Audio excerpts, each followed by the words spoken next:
The Loser by Isaac7525. Chapter 161 to 180. The underground chambers, looking around with a bit of weariness and sleepiness in his expression. His loose pajamas billowed out as he walked, the cold air and slight breeze from the floors above making him almost trip on his garments every once in a while. Fatima followed behind him, clad in usual alchemical wear. She had refrained from changing, which said things about their work determination than words ever could. The unnamed Vulpor and Monsieur followed, all heading to the basement. In the front of the group was Kale, who had his hands folded neatly behind his back. His crimson eyes flickered slightly as he turned to the group, frowning. It appears the Emperor's inner circle has been compromised by a fraud wishing despair. The unnamed Vulpor bared his teeth, his voice low as he threatened to rip him limb from limb. Seeing this, Kale couldn't help but chuckle with amusement. Calm yourself, my prior. I've already delved into him and dismissed his remnants. You killed him. Fatima's eyes widened, a pit forming in her stomach.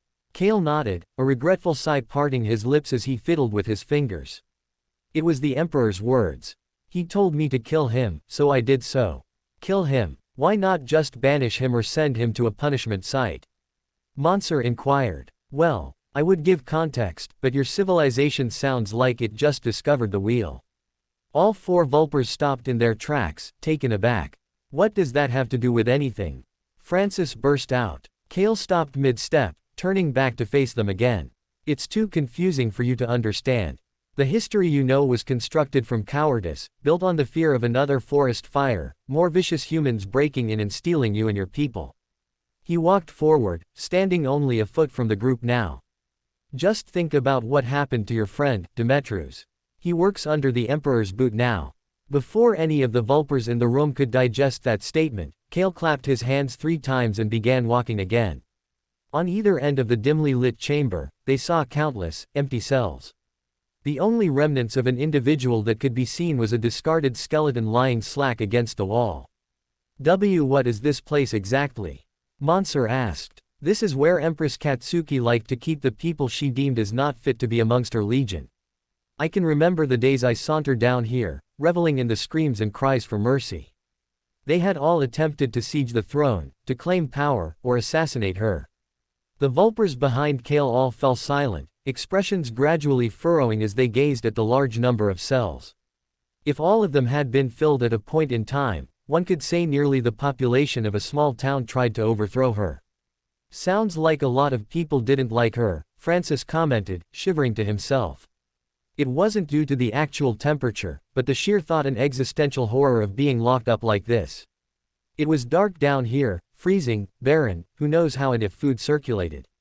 They could have gotten scraps, or they could have eaten each other, or the rats that crawled around. I'd watch your tongue down here, Kale commented, smirking. He turned back to the group, expression darkening. Around him, the shadows seemed to dance and collide, taking the form of illusory, ethereal ghosts and spirits. I've heard whispers down here, whispers that cry and plead for freedom. They'd rather face an eternity of torment in the abyss than keep living like this down here. Why you're saying there's actual ghosts down here? Damn. Fatima tried to act like she didn't find the entire ordeal slightly terrifying, but being faced with Kale in the darkened environment, she couldn't help but shrivel. Rumors, just rumors, Kale assured. Now, it's time I deliver you your purpose for staying here. They approached a door at the end of the hallway, opening it. Inside was a darkened room, with a singular desk and chair, alongside 2 mannequins clad in armor, striking poses as if they were engaged in a fierce battle. With the wave of his hand, Kale shut the door behind them. He walked over to the desk, sat down and smiled at the group. Francis, Fatima, you're first in line. After all, you managed to please the Emperor first. Really? Fatima couldn't help but feel a little flustered. Shaking off the remnants of the catacombs beneath the castle, she slowly sat in the plush armchair opposing Kale. Francis stood beside the table, paw-like hands clasped neatly together. Kale nodded. At this moment, illusory flames condensed to form a metallic chalice engraved with symbols. Within the chalice wasn't a beverage, but more flames that surged upwards. The flames weren't violent or corrupting in nature, but collected and able to be controlled. They danced within the chalice, reflecting some reddish hues, and some pinpoints that were black as night.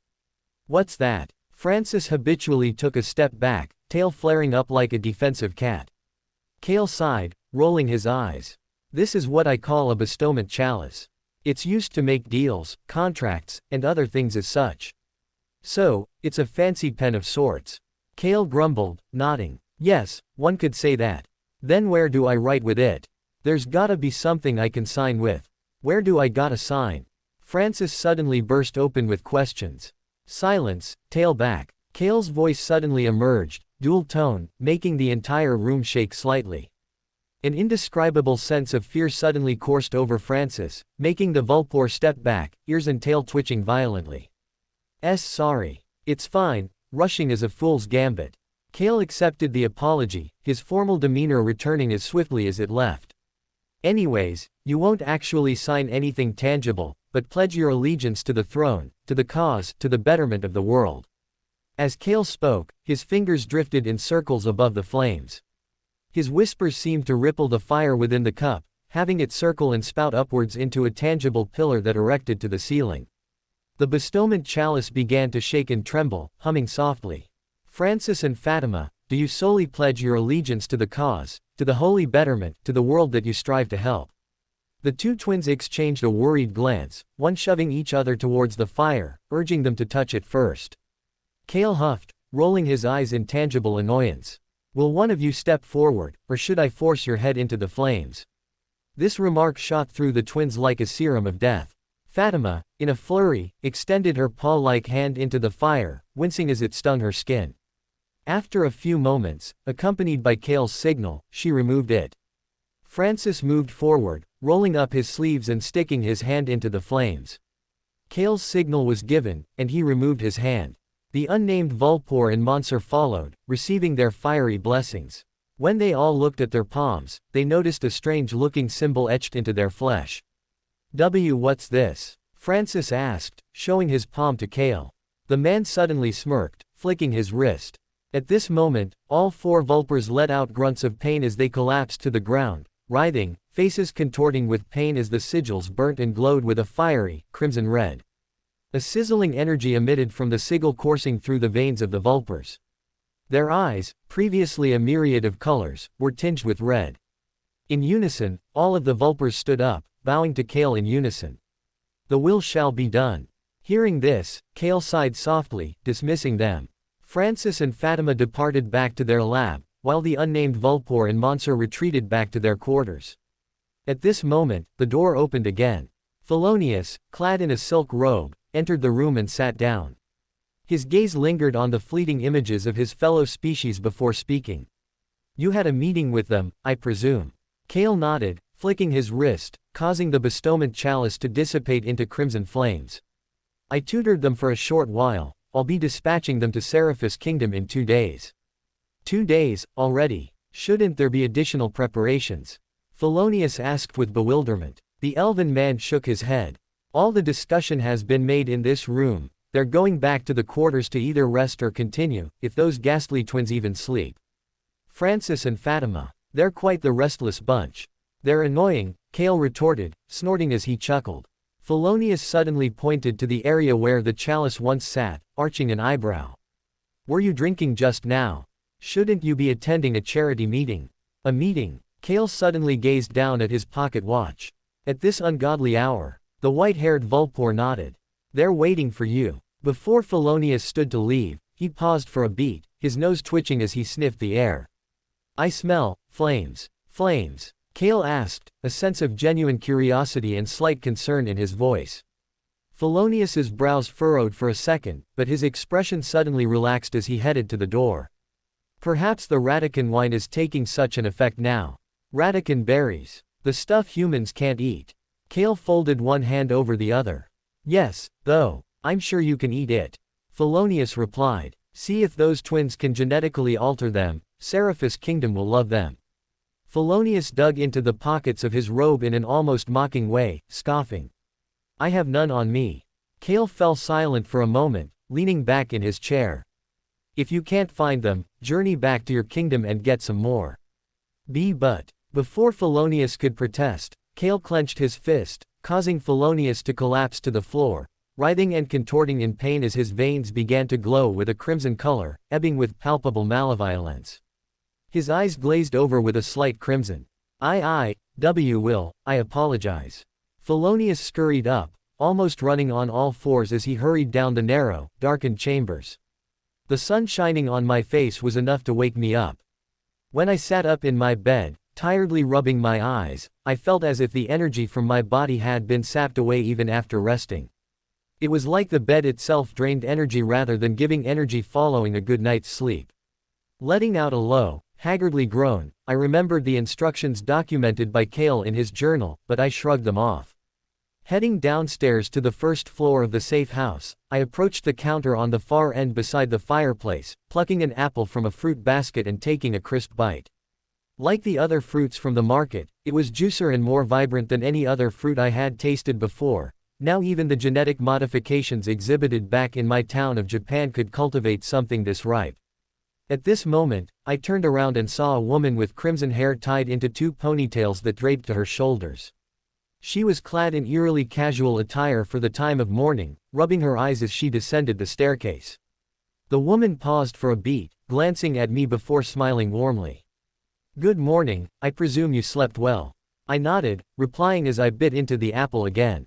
I did, but the room was awfully cold. I'd figure that. There's nothing worse than waking up in a cold room. I still feel exhausted, I grumbled, approaching the front door.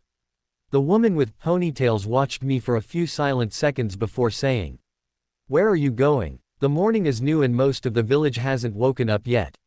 I looked back at her, running a hand through my hair. "I thought I'd take a walk. The cold weather is only a burden until you forget it's there." Looking back at the old wooden door, I slowly pushed it open, gazing at either end of Clifton. Every house was dark, almost looking deserted to an extent. The windows were dark, and there wasn't a single person in sight. In the distance, the sun had only begun to rise over the mountain range, illuminating the field of wheat with golden light.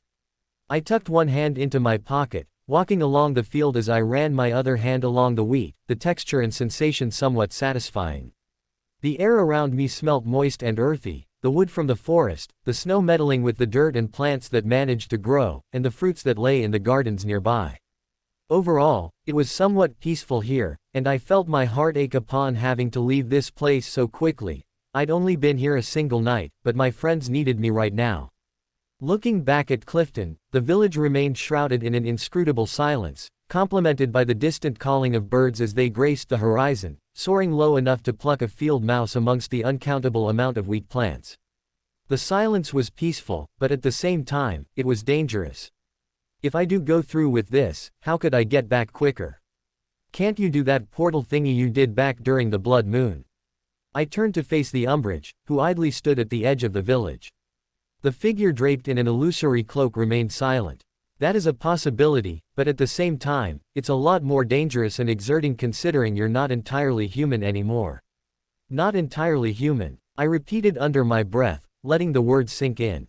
Those horns and wings you possess can grant you dangers and unwanted attention from prying eyes.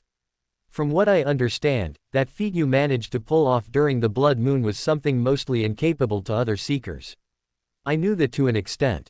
Absorbing all of those demons and creatures during the blood moon, having my body undergo a qualitative change, and gaining new symbolic appendages is something Cale hadn't mentioned. If he had done something similar with his power, I'd surely see some changes on his body. His pointed ears are most likely genetic from making a guess. I knew little about the cultures and species of this world. I can see why Cale would want me by his side, to hone this power and make me stronger, to help me find out more about Silas, but at the same time, my friends could be in danger, they probably think I'm dead. Without much thought, the spiritual wings on my back expanded, rippling and pulsing with malevolent energy. Countless eyes opened, gazing in all directions. As I propelled myself upwards, the wings on my back flapped behind me. At this moment, a searing pain shot through my back, sending me hurling back to the ground. I landed in the middle of the wheat field, sending a bunch of mice scurrying off in fear. Damn it! I suddenly remembered the pain in my back, the reason I needed the walking stick for the moment. Had I been so ambitious I forgot to take it with me. As if my thoughts were commanding my body, my legs suddenly fell numb, pulsing and aching like a dying organism. Their coloration was slightly gray, lighter than my usual skin but feeling dead and cut off from the rest of my senses. The blood moon charm, which I absorbed into my body, wasn't doing much good for me either. Could it have some sort of limit, some kind of exhaustion and replenishing system? I wanted to move my body, but my arms and legs remained frozen and numb. It was painful to even blink or move. The snow beneath me was cold and chilling, sending me into shivers. I wanted to call for help, but no sound wanted to leave my mouth. The moment I tried to fly, the energy was sucked from my body. At this moment, the apocalypse sigil on my left hand began to buzz and pulse, burning away at my skin yet dealing no physical damage. Radiant crimson light seeped from the wound, taking the form of an illusory figure with only half a body. He had combed red hair, elven ears, and was clad in formal attire, Kale. This projection of him looked down at me with their illusory eyes before scoffing. "You tried to run, didn't you?" These words hung in the air for a second, stinging my skin and sending a wave of goosebumps directly to my brain. I opened my mouth to speak, but nothing came out. It hurt like hell. "I know you did, I can read your thoughts, Silas." Before I could react, they continued. "I know, it's shocking." Kale suddenly snapped his fingers, conjuring a scene before my eyes. It was me fighting the dog that was corrupted by something. I watched as the apocalypse sigil formed on my left palm in my mindscape. Kale's voice was ethereal as he continued explaining. "I used that dog with my own influence to form a connection with you. Why do you think our powers reacted the way they did when we first collided?" Wait. I finally gained the strength to speak, my voice coming out somewhat raspy. You sent that dog. Don't tell me it was you that possessed it." The elven man nodded his head. "But it was you that killed it. It was you that made Helena the miserable girl she is now. You killed her dog, you still can't accept that, so you give her family gifts because confession, the admission that you need help, that you need true guidance, is like a burden to you." The projection extended its hand, tracing my cheek. "Your friends see you as a murderer, they saw the crime scene, they know about the blood you drew last night. They'll cower in fear and anger once they see you again, there's no going back, they don't want you anymore." They do, damn it. They won't throw me out of the window just like that. I bet they're on their way right now. It was immensely painful to stand up, but I managed to get myself back onto my feet. My knees buckled beneath me, threatening to give way and collapse to the ground. My arms and legs were sore and broken, but I wanted to run and run, as far away from here as possible. You fight for a future you can't resist, you fight against inevitability. Kale's voice continued to sound through the projection in my left hand, ebbing above the sigil. "Be quiet." I didn't know why, but I began clawing and scratching at the sigil on my palm, as if doing so would erase his presence for now. "When you come back here, I'll rip you apart, you bastard." The entire time Kale smiled down at me like a serpent, chuckling under his breath. A sudden, brilliantly powerful surge of pain coursed through my body as the sigil unleashed a current of electric-like energy, the current pulsing through me until I fell back to the ground, curling into a ball. "I see you're angry, Silas. That's not suppression, but a regular process. My friends will get you back onto your feet. In the meantime, get your little cane and read a little of my journal." Before he departed, Kale spoke one more time. "Don't read where you shouldn't."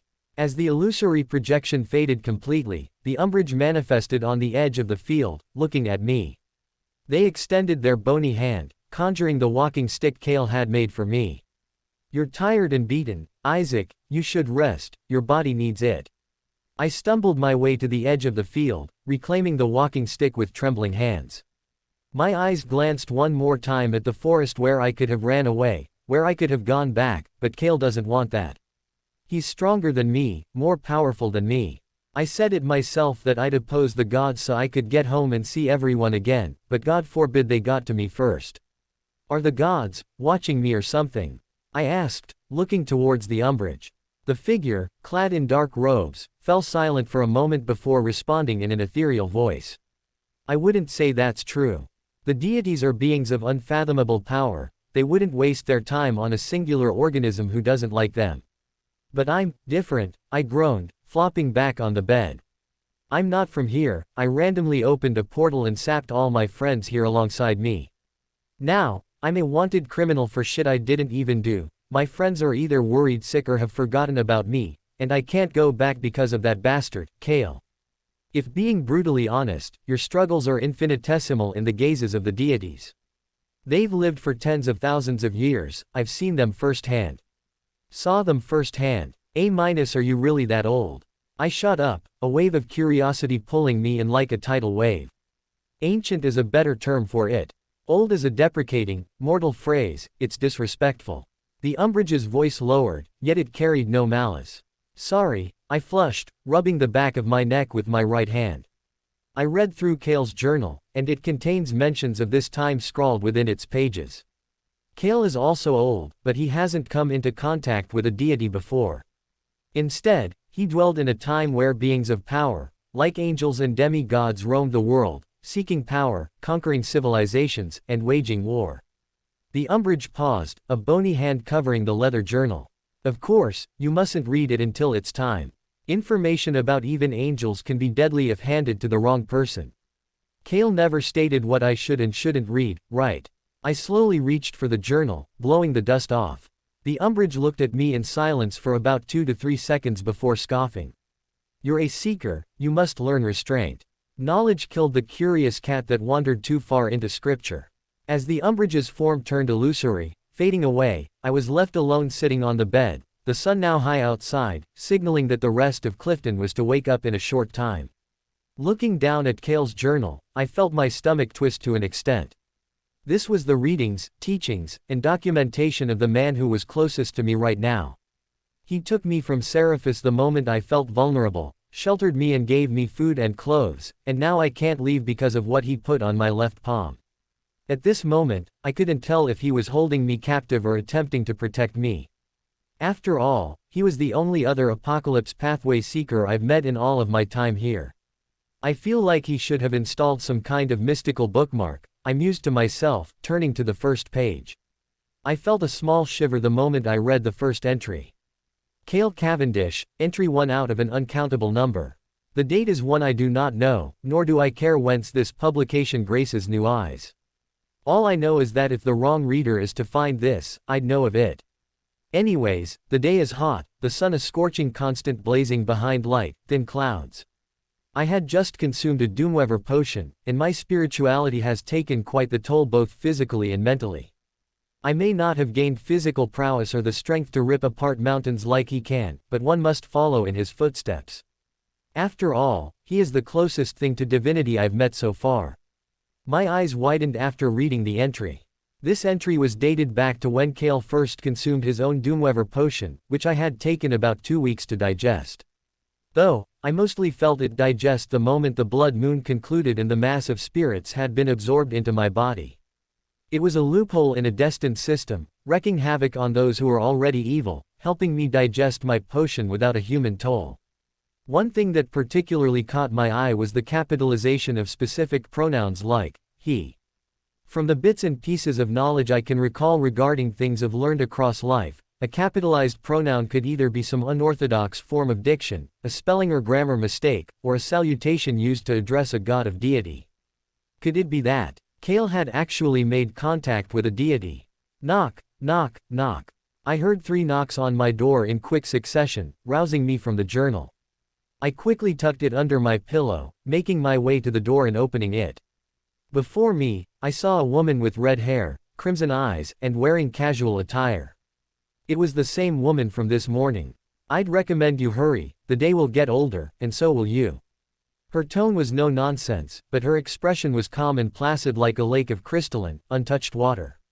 I dashed to the nearest closet, changing into casual attire before heading downstairs, meeting her at the bottom.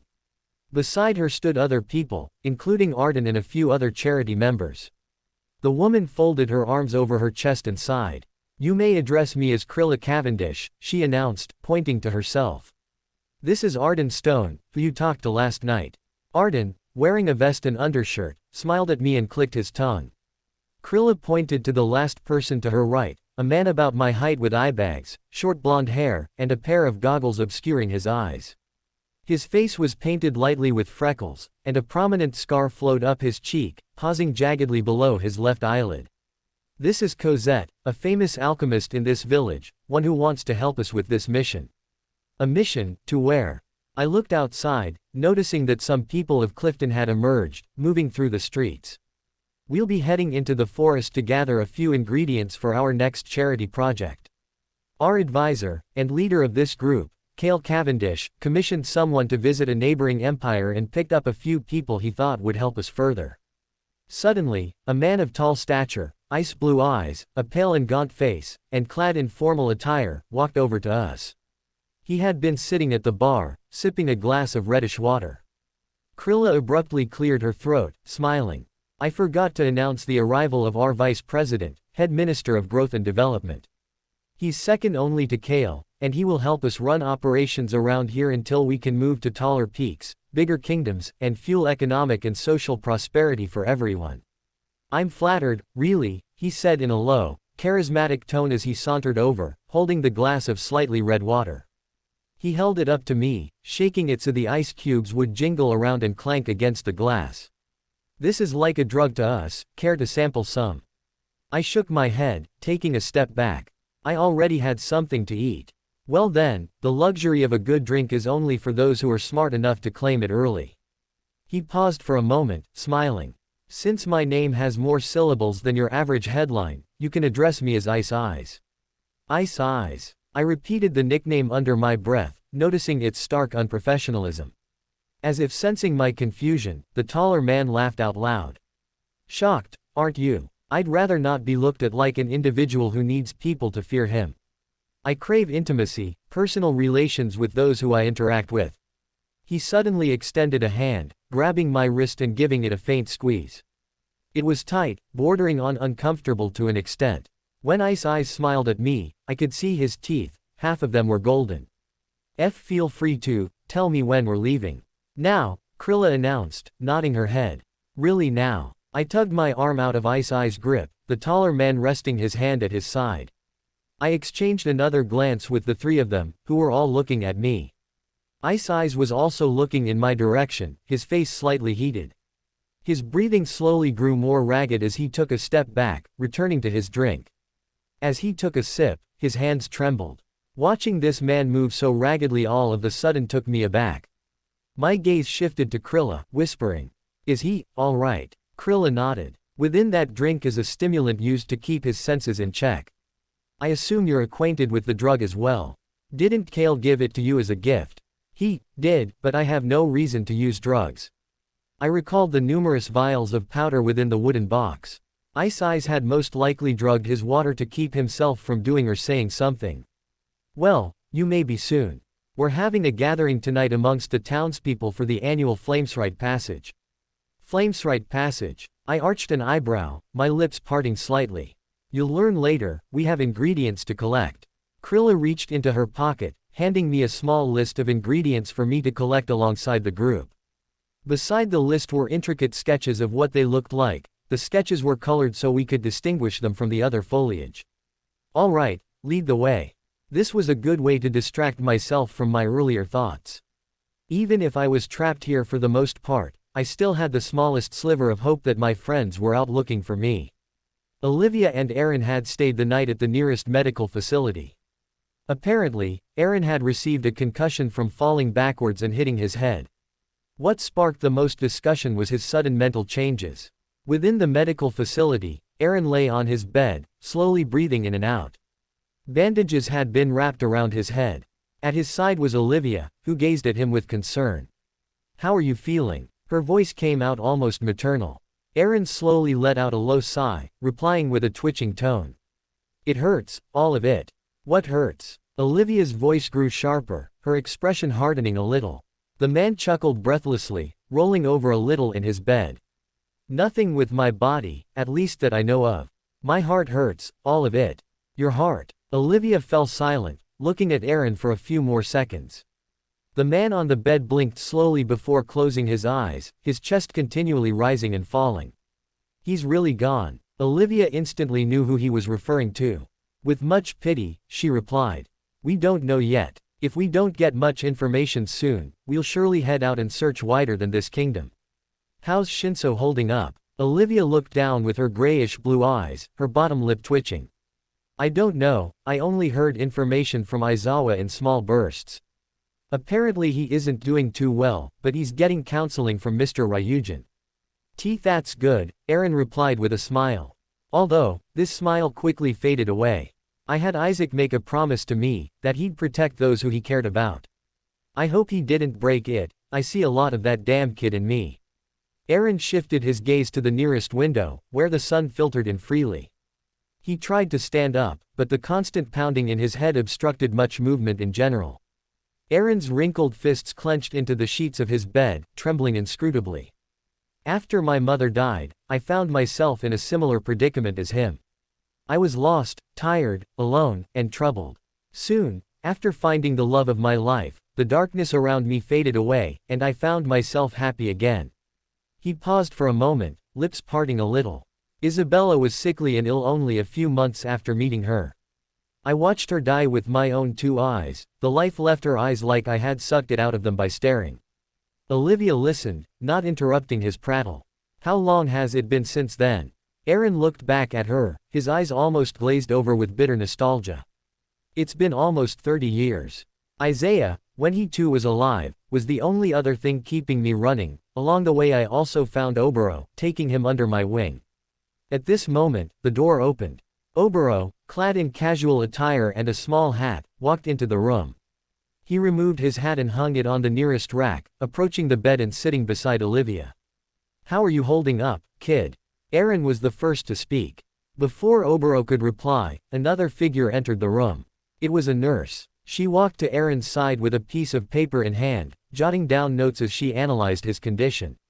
After 2 or 3 seconds, she looked at the group. I believe you have important matters to attend to. Olivia nodded her head, but the sadness in her eyes betrayed her actions. We're working closely with the pollinators at the moment, we're trying to find our lost friend. The nurse nodded without replying, her analytical gaze moving down to her notes. After surveying his condition for 12 hours, alongside conducting tests to measure heart rate, reflexes, and cognitive ability, we can conclude his concussion isn't that serious. That's great. Olivia's lips twitched into a smile. But there's something else inside him. The doctor continued. She flipped the paper to show the group.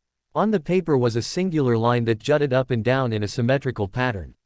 Olivia was the first person to recognize this display. It was reminiscent of a heart monitor back in her reality. She looked over it for a brief moment, noticing its lack of abnormalities. It looks normal, she concluded. The nurse raised her face mask and continued explaining, moving a small pencil along the contours of the line signaling Aaron's heartbeat.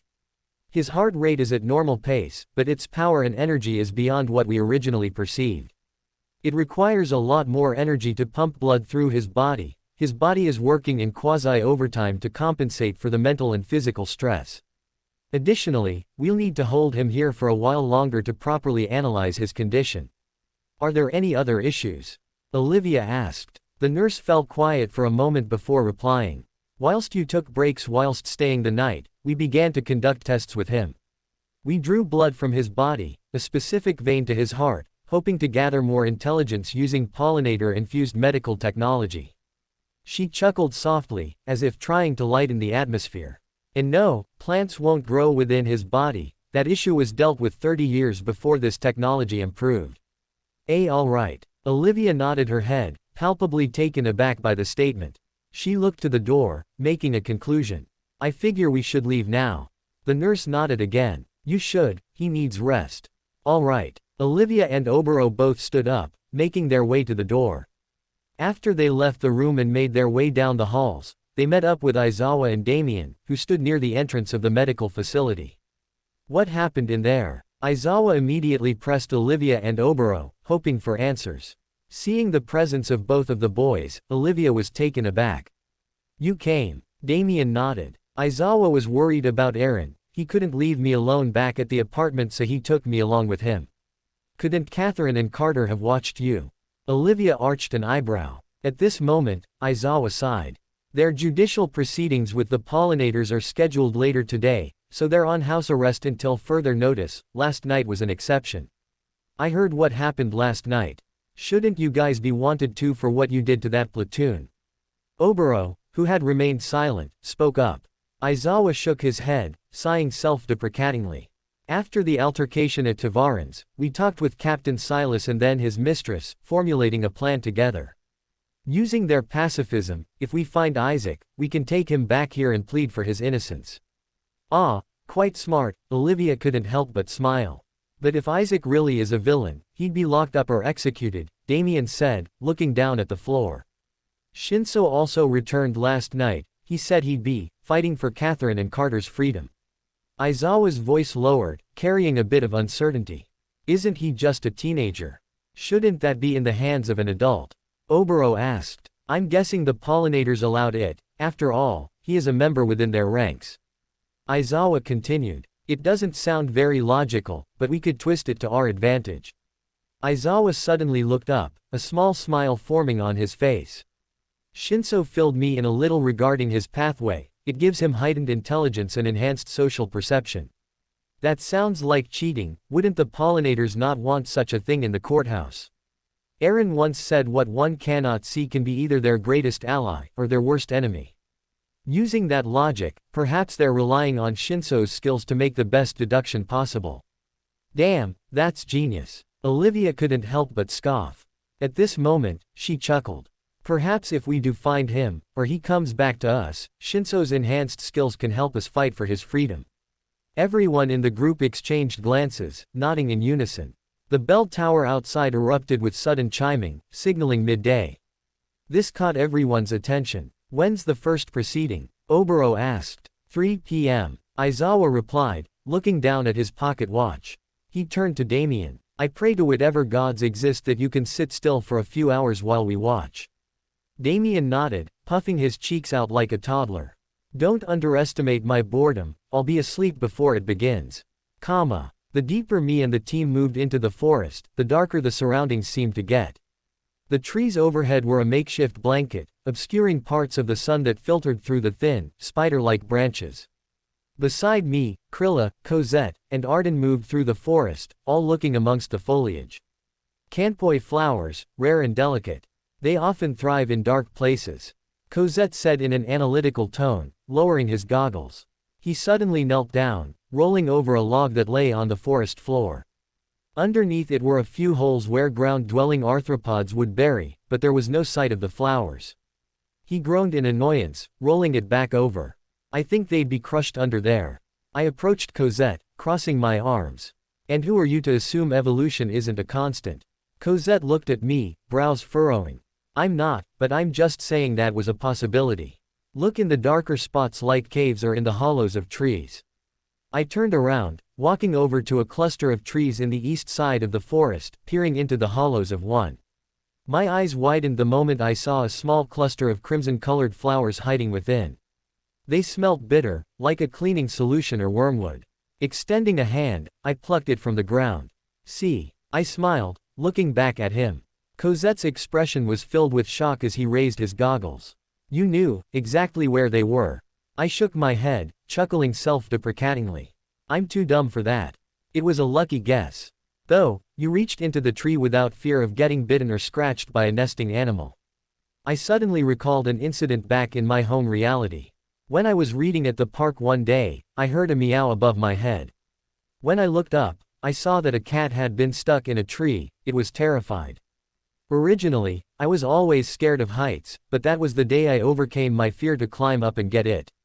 I could only faintly remember how mad my father got when he saw the scratches on my arms and hands. Sure, it hurt, but it was worth it. I'm not a biologist, but I've always liked animals. Sometimes they're defenseless creatures, other times they can tear you to shreds. I don't know where it came from, but it's always been inside me, that urge to protect. My expression softened, a sudden wave of sadness crashing over me upon remembering the cat I had saved from the rainstorm. It was so wet and scared, but now it found a home in the cat cafe, or someone liked it and it was adopted. Cosette sighed softly, looking down to the small image of Clifton we could see from atop the hill we had stood on. We too want to protect these people. People are animals scientifically, but they're also like animals. They can scatter at the snapping of a branch, they can gather and fight, or they can lead themselves down a path of destruction. Cosette lowered his goggles again, turning back around and walking deeper into the forest. I was once told that conflict, or the essence of it, is the most primal form of human psychology. Huh. I walked beside him, feeling curious. The blonde-haired man about my height laughed breathlessly, elbowing me in the ribs. Tell me, Silas, how do you feel when you fight others? The question took me aback, and I refrained from immediately answering it. I walked in silence for a few seconds before replying. I only do it when I need to survive, when I need to ensure I live another day. Cosette clicked his tongue, nodding. I see, that's primal, it's instinct to want to do that. Others may hide and cower, but you choose to fight, to confront danger head-on. I used to not want to do that. My hands found their way to my pockets, squeezing the interior fabric. My father was one of the worst people I've ever met. He was terrifying, his presence was like a phantom that never stopped looking at me. I felt helpless, I'd cry to the moon, not wanting to look like a loser to others because I was afraid to confront him. Is that all? Cosette chuckled dryly, moving forward and stepping over a fallen log. And no, it isn't. I gulped, recalling the night that I had tried to murder him. One night I just snapped. I tried to kill him with a butcher knife, but he was too strong and I couldn't land a hit on him. He hurt my mother, hurt me, then I randomly woke up on the park bench where my friend helped me and brought me back to his home. Your friend? Cosette looked back at Clifton. Is he here with you in Clifton, Silas? No, I replied, my stomach twisting slightly. The blonde-haired man sighed, rolling over a rock in the snow. I heard you're from Seraphis Kingdom, the Jewel of the North, correct? I nodded. Yes, I was. Cosette nodded in understanding. I went there once, I was about your age. It was before I came here, I was afraid, callous of the world, a lot like you in a way. After analyzing the rock and seeing that nothing of value was in the snow beneath it, he rolled it back over and brushed his knees off, standing back up and moving forward. I had a friend named Isaac, he was a kind boy who offered me temporary shelter whilst I stayed in Seraphis Kingdom. You should have seen the apartment prices back then. Cosette slowly took the flowers in my hand, tucking them into the satchel slung over his back.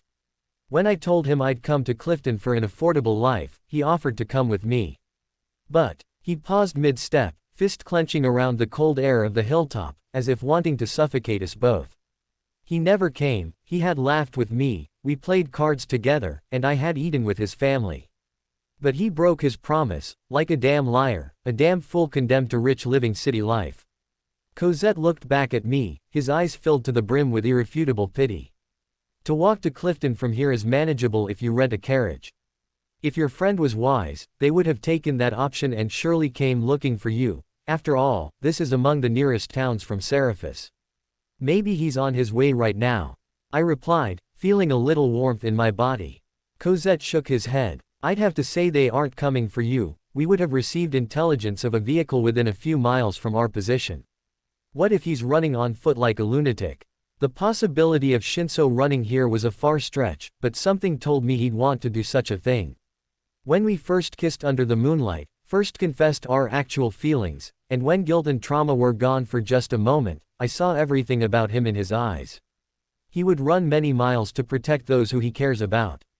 He may be gruff, indifferent, and almost cold at times, but he has the heart of a warrior, determination and perseverance flowing through his body like blood. I couldn't help but feel a little jealous. Cosette heard my question, but he didn't immediately answer. Well, that's a bit of a suicidal option, isn't it? He could get mistaken for a deer and get shot on sight. Without waiting for my response, Cosette turned around and continued walking through the forest.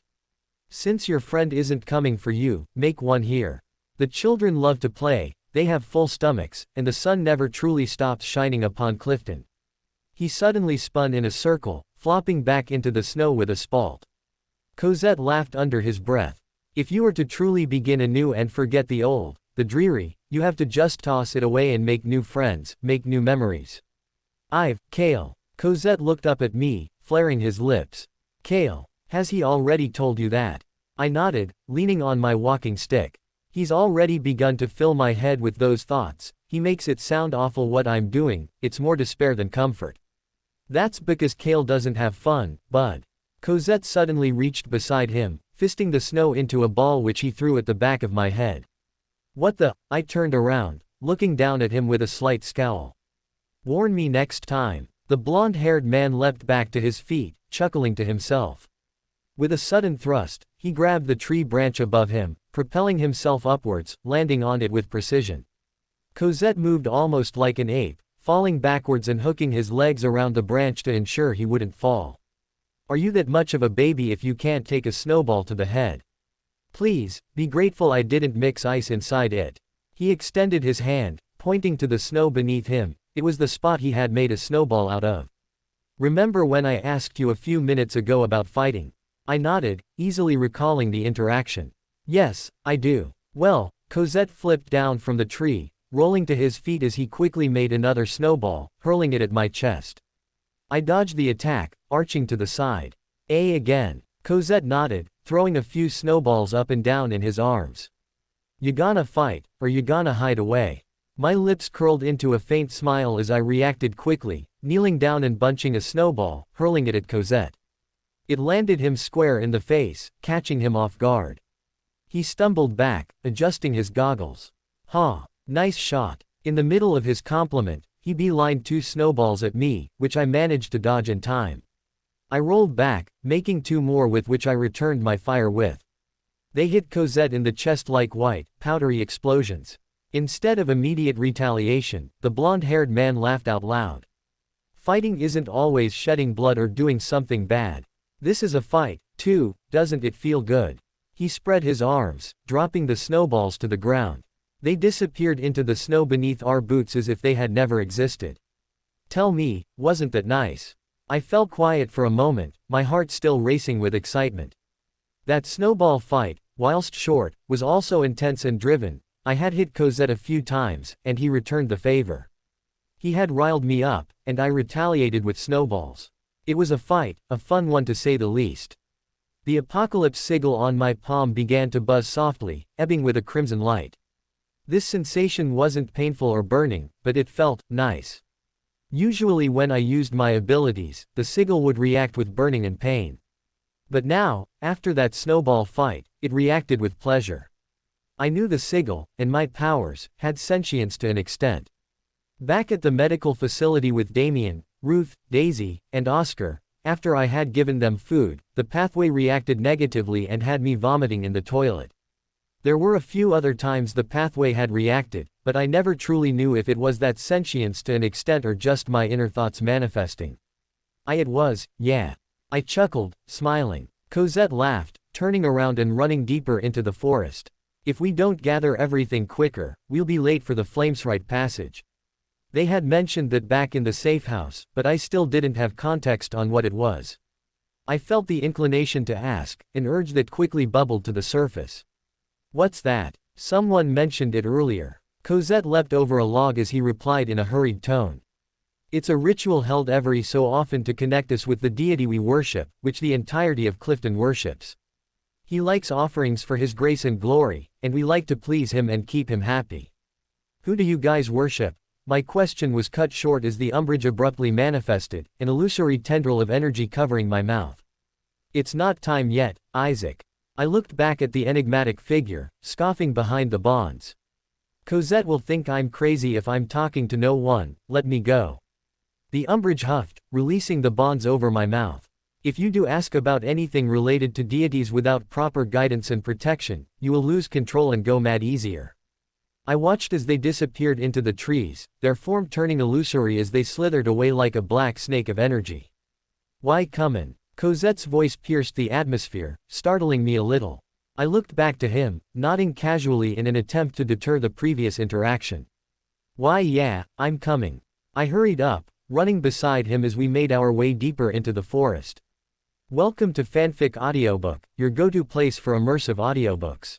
If you enjoy the content, don't forget to like the video and subscribe to our channel for more amazing stories. And please support the author by link in description.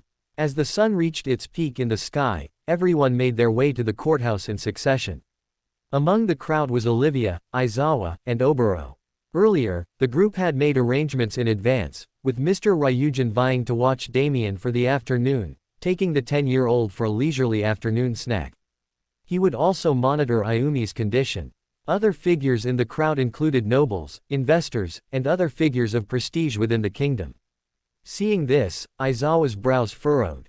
Did Catherine and Cather really stir up this much chaos? Judging by the sheer number of people visiting the courthouse to oversee the first round of judicial proceedings, the amount of connections the couple had formulated through their actions made Aizawa's gut twitch a little. Doubts began to circulate through his mind, mostly gravitating towards Shinso's ability to handle this case. As they walked to the front doors of the hall, Aizawa and the others could truly grasp the majesty of the courthouse. It was made of cobblestone with a pointed roof. Prestigious floral arrangements lined either end of the house, accentuating the multicolored glass windows. Even if it was bitterly cold outside, flowers could still be maintained to an extent. You're braver than most, you also have quite the immune system. Humphrey leaned against the wall, looking down at Shinso with a smile. What does that have to do with me? Shinso stood in front of a full-length mirror, adjusting his purple cravat and was slung around his neck. Due to the formality of the case, Shinso was forced to change into different, more regal attire. Humphrey let out a low chuckle. When people make big decisions they're uncertain of, they tend to vomit from stress. I've always been good at keeping myself in check. Shinso put on his black vest, tugging at the lapels. When he finished changing, he caught sight of himself in the mirror. His outside, a long black coat with a matching vest, a white undershirt, and a purple cravat, it reminded him awfully of Isaac's outfit. Shinso sniffled softly, but he managed to gather himself and turned to Humphrey. You're trusting me with criminals, that's awfully rash for a primary organization. Humphrey replied, his face slowly becoming solemn and serious. Your courage and bravery, the urge to do good regardless of the price, is admirable to say the least. You wanted to help your friends even if they were criminals. He took a step forward, placing a hand on Shinso's shoulders, squeezing it firmly. Due to your position as a seeker, a justice pathway user, we believe full-heartedly that you can provide perspectives and help you digest your potion quicker. But, Shinso wanted to speak, but he suppressed his doubts and let out a shaky sigh. At this moment, the door in the corner of the room was knocked on, startling him. Shinso quickly adjusted himself, walking over and opening it. He expected to see the jury or a figure of importance, but his face flushed a little the moment he saw Aizawa standing in the doorway.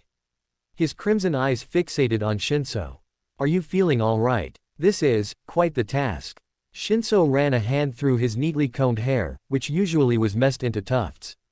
I'm still, what if this fails? You won't, I'm sure of it. Aizawa remained still, leaning against the doorframe. Are you really sure? Shinso's expression remained uncertain. Aizawa slowly took a deep breath, saying with a solemn expression. You already have the power inside you, Shinso. Your intelligence and reasoning skills will surely carry us a long way. Before he kept speaking, Aizawa froze, looking at Shinso's outfit. His eyes widened. Is this getup intentional? Shinso's face flushed as he looked down at his own outfit, recalling the similarities. No. The man sighed, gesturing down the hall. We're all here, kid. If anything dangerous happens, we'll be there to help you. Shinso's lips twitched into a small smile as he nodded, making his way down the hallway. Exchanging a final glance with Aizawa, he opened the double doors and stepped into the courtroom. The blinding sunlight from the oriel windows made him wince, but he quickly gathered himself and approached his pedestal. Everyone in the room ceased their chatter, turning to look at him. Shinoza's gaze flickered elsewhere, looking to Catherine and Carter. The couple was sitting in protective pews, handcuffed to the metal armrests. Suddenly, an elderly woman sitting atop a large bench slammed her gavel against a wooden block, signaling for silence. Her gaze, cold and analytical, darted to Shinso. Beside her were two more figures, one of them a man with rounded glasses, blonde hair, and a youthful face. The other a man with long silver hair, wrinkles, and a monocle. The judge was the first to speak. Mr. Hitoshi Shinso, you're in charge of securing the defendants. Shinso nodded, breaking into a small sweat. He tugged at his cravat, responding with a solemn tone. Yes, I am. Hearing this, the judge's brows furrowed. I've never seen you before. Shinso nodded again, stepping forward. I may not possess knowledge of the law, but I'm surely smart enough to make a rational decision. You have no knowledge of the law. The female judge seemed taken aback, eyes widening. Yes, that may be true. Shinso suddenly dove into his pocket, taking out the bronze pocket watch. Its metallic surface lit up with a brilliant light, lifting into the air. With a swift burst of energy, it transformed into the sword inscribed with patterns. Shinso caught it, placing it on the ground facing himself. But I am a seeker of the justice pathway. I am also a pollinator, a protector of this kingdom against threats and dangers. I help this kingdom, we all do. He looked up at the judge, extending a hand. I am merely humble in this room. I don't hold superiority over anyone, but I hold full accountability over events that transpire within these walls. Shinso reached down, picking up the sword which turned back into a pocket watch. Instead of tucking it back into his pocket, he slung it around his neck using the chain. I shall provide new perspectives, new insights, and a revolution with how we see the defendants. Shinso pointed to Catherine and Carter. They both smiled, nodding their heads. The female judge slammed her gavel once more, and a hidden door underneath her bench suddenly opened. A figure walked out, cloaked in dark-colored robes. In their hands they held a small wooden box. Approach the box and secure the item. The judge commanded. Shinso swiftly obeyed, approaching the box and taking it. He knelt, opening the lid and gazing at the item inside. His eyes widened the moment he saw what looked like a collar. It was composed of a metal bar with a prong pointing to the sky. The judge's sharp voice permeated the courthouse. Put the collar on. Shinso nodded, his stomach churning, sweat running down his face as he put the collar on, the prongs jutting upwards mere millimeters from his throat and trachea. After a moment, he looked back at the judge, hands wrapping around the collar around his neck. What's this item for? He tried to ask the question with as much solemnity as he could. Every time we have a case involving murder, the attorney must wear the gouge around his neck. If one fails at their mission, the prongs you see penetrate the throat, removing one's ability to speak. So if I fail to defend my friends here, I can't speak anymore. Isn't that the initial option, that they'd be sent away for punishment or execution? The judge leaned in, her voice lowering. It's also a way to prove competence. I can feel your confidence in yourself to defend these people, so this collar you now don is a weight upon your ego, a way to see if what you see is true. Can you defend these criminals? Shinso turned his head to his friends in the pews. Aizawa and Olivia are side by side, next to Oboro. Oboro gave with a shaky, encouraging thumbs up, smiling. Aizawa nodded solemnly, while Olivia looked awfully pale, looking like she might faint. He took the myriad of reactions with hesitancy, but ultimately took a deep breath and looked back at the judge. Your Honor, shall we begin? The female judge exchanged glances with her fellow companions and nodded, banging her gavel once more. Catherine and Carter Stone, convicted with offenses of murder, concealment, and theft of protected items, do you accept Mr. Hitoshi Shinso here to defend you? Within their guarded pews, Catherine and Carter nodded, not saying a word. On either end of their pew was a pollinator carrying melee weapons if the situation escalated. Seeing this, Shinso gave the duo a small smile, gaze darting to the corner, where he observed Humphrey looking at him with a solemn yet calm expression. January 28, 1591. Ms. Gansey Polly, owner of a fruit stand, claimed to have seen two figures with your appearances leave the scene, darting away with baskets of fruit. The judge looked at the duo, arching an eyebrow. Is this true? Catherine and Carter remained silent, nodding in unison. Something in their expressions told Shinso they could recall the day in brilliant detail. A sudden revelation crossed his mind. He was well aware of Isaiah Wall's scheme using his abilities to copy his friends' identities in an effort to file crimes against them. But a contradiction quickly arose. If Isaiah could only take the form of one person at a time, then the two of them being present at the same time was an easily subtractable option. Any case involving one person was 50-50 of being Isaiah Wall's. Realizing this, Shinso felt a surge of confidence and absurdity. A plump woman with round cheeks, clad in farmer's attire, cleared her throat. She looked well past her prime by now.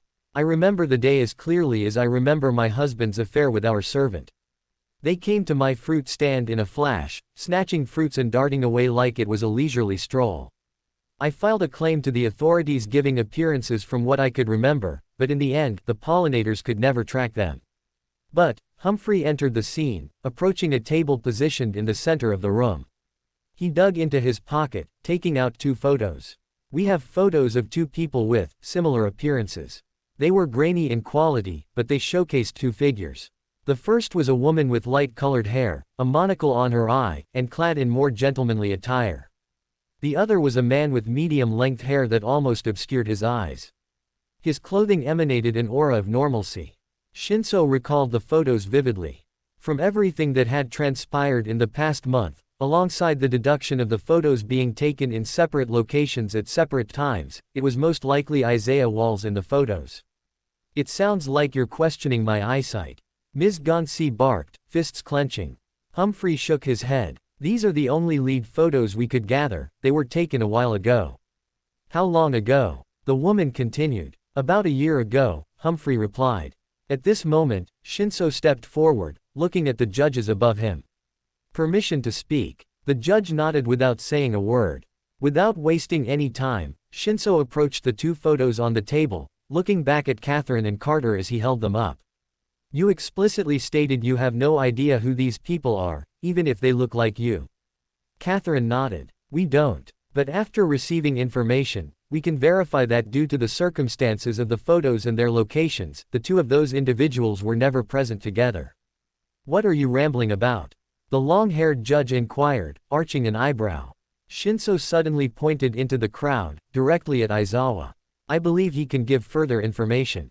Me. Aizawa coughed, standing up and nodding with refrained solemnity. Aizawa weaved through the crowds, mumbling apologies under his breath. When he sauntered onto the main stage, he whispered to Shinso. Information about what? Isaiah Walls, I was told you had a little confrontation with him in Obero's apartment. Aizawa cleared his throat, recalling the encounter. I did. Olivia also witnessed the scene, so she could come up too. Olivia also escaped the crowd and made her way to the center stage, nodding to the judges. Good afternoon. The 3 judges atop their benches remained silent, their gazes filled with speculation and suspense. The female judge's grip on her gavel tightened a fraction. I believe all of you are well aware that a fraction of the population here possesses supernatural abilities. Shinso surveyed the crowd. Murmurs erupted amongst the people sitting on the side, but they were silenced once Shinso continued to speak. Well, one of these individuals, now dead, used the faces and names of our companions here to commit acts of felony, hoping to get them prosecuted. And who may this individual be? The female judge asked. Isaiah Walls, a previous friend of ours. Catherine replied. Shinso, still holding the photos, showed them to the judges. Recognize how they look different in this photo. The judge in the middle squinted, adjusting her glasses. She fell silent for a moment, carefully absorbing the contents of the photos. Yes, I do. But why would this presumed Isaiah not mimic their appearances to an exact degree for a more effective conviction? Most likely to arouse suspicion and nuance.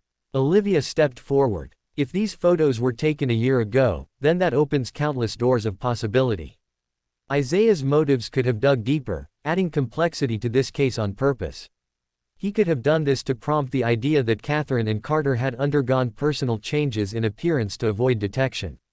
Catherine scoffed. Shinso, did I not state that monocles are out of the picture? Shinso nodded. You did, and that's actually a good point. His gaze remained on Catherine, but he addressed the trio of judges. Permission for insight from Catherine. The trio exchanged glances but unanimously made a decision. Granted, they said in unison. Catherine cleared her throat, saying with a solemn tone. I confess that it was me and Carter who stole from the fruit stand 2 years ago. Carter's mouth fell agape, his face paling. He looked like he might faint at any moment. I knew it was those ruffians. Ms. Gansi guffawed, crossing her arms over her chest. You confess that easily. The female judge's lips parted, enraptured by this decision. Catherine nodded. Yes, me and him were committing crimes at the same time as Isaiah. But Isaiah was using different identities for us on purpose. He was under the assumption that we'd need enhanced disguises. She nodded to Shinso, smiling. Me and him only stole because we were hosting a small gathering at my friend's apartment.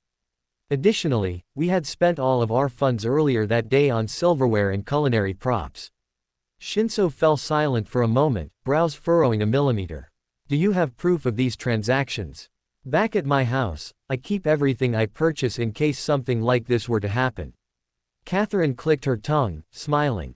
Carter still remained pale, visibly taken aback by Catherine's eccentricity with the given situation. Shinso looked back at the judge. If given permission, we could stop by and pick it up. There's no need for that, the judge replied in an indifferent tone. A defendant who confesses their crime is admirable, but hiding a body underneath their floorboards is a disgusting move. Aizawa and Olivia nearly felt themselves choke on their own saliva. Damn body. Aizawa looked back at the duo, eyes wide. Catherine and Carter nodded. He was worse than we are. At this moment, Shinso gestured to Humphrey, beckoning him to the center stage. As he approached, Shinso chuckled under his breath. Are you familiar with Orson Malviv? Orson Malviv. The judges all fell silent, tasting the name on their tongues. After a few seconds of silence, they shook their heads. We aren't. Carter suddenly spoke up, clearing his throat. Orson was a pedophile. We saw him trying to sexually assault an underage girl in an alleyway. Luckily, we stopped him before he could escape, but we had him show us back to his house. When we entered, he pulled out a handgun and tried to attack us, but we reacted quick enough to dodge the first attacks.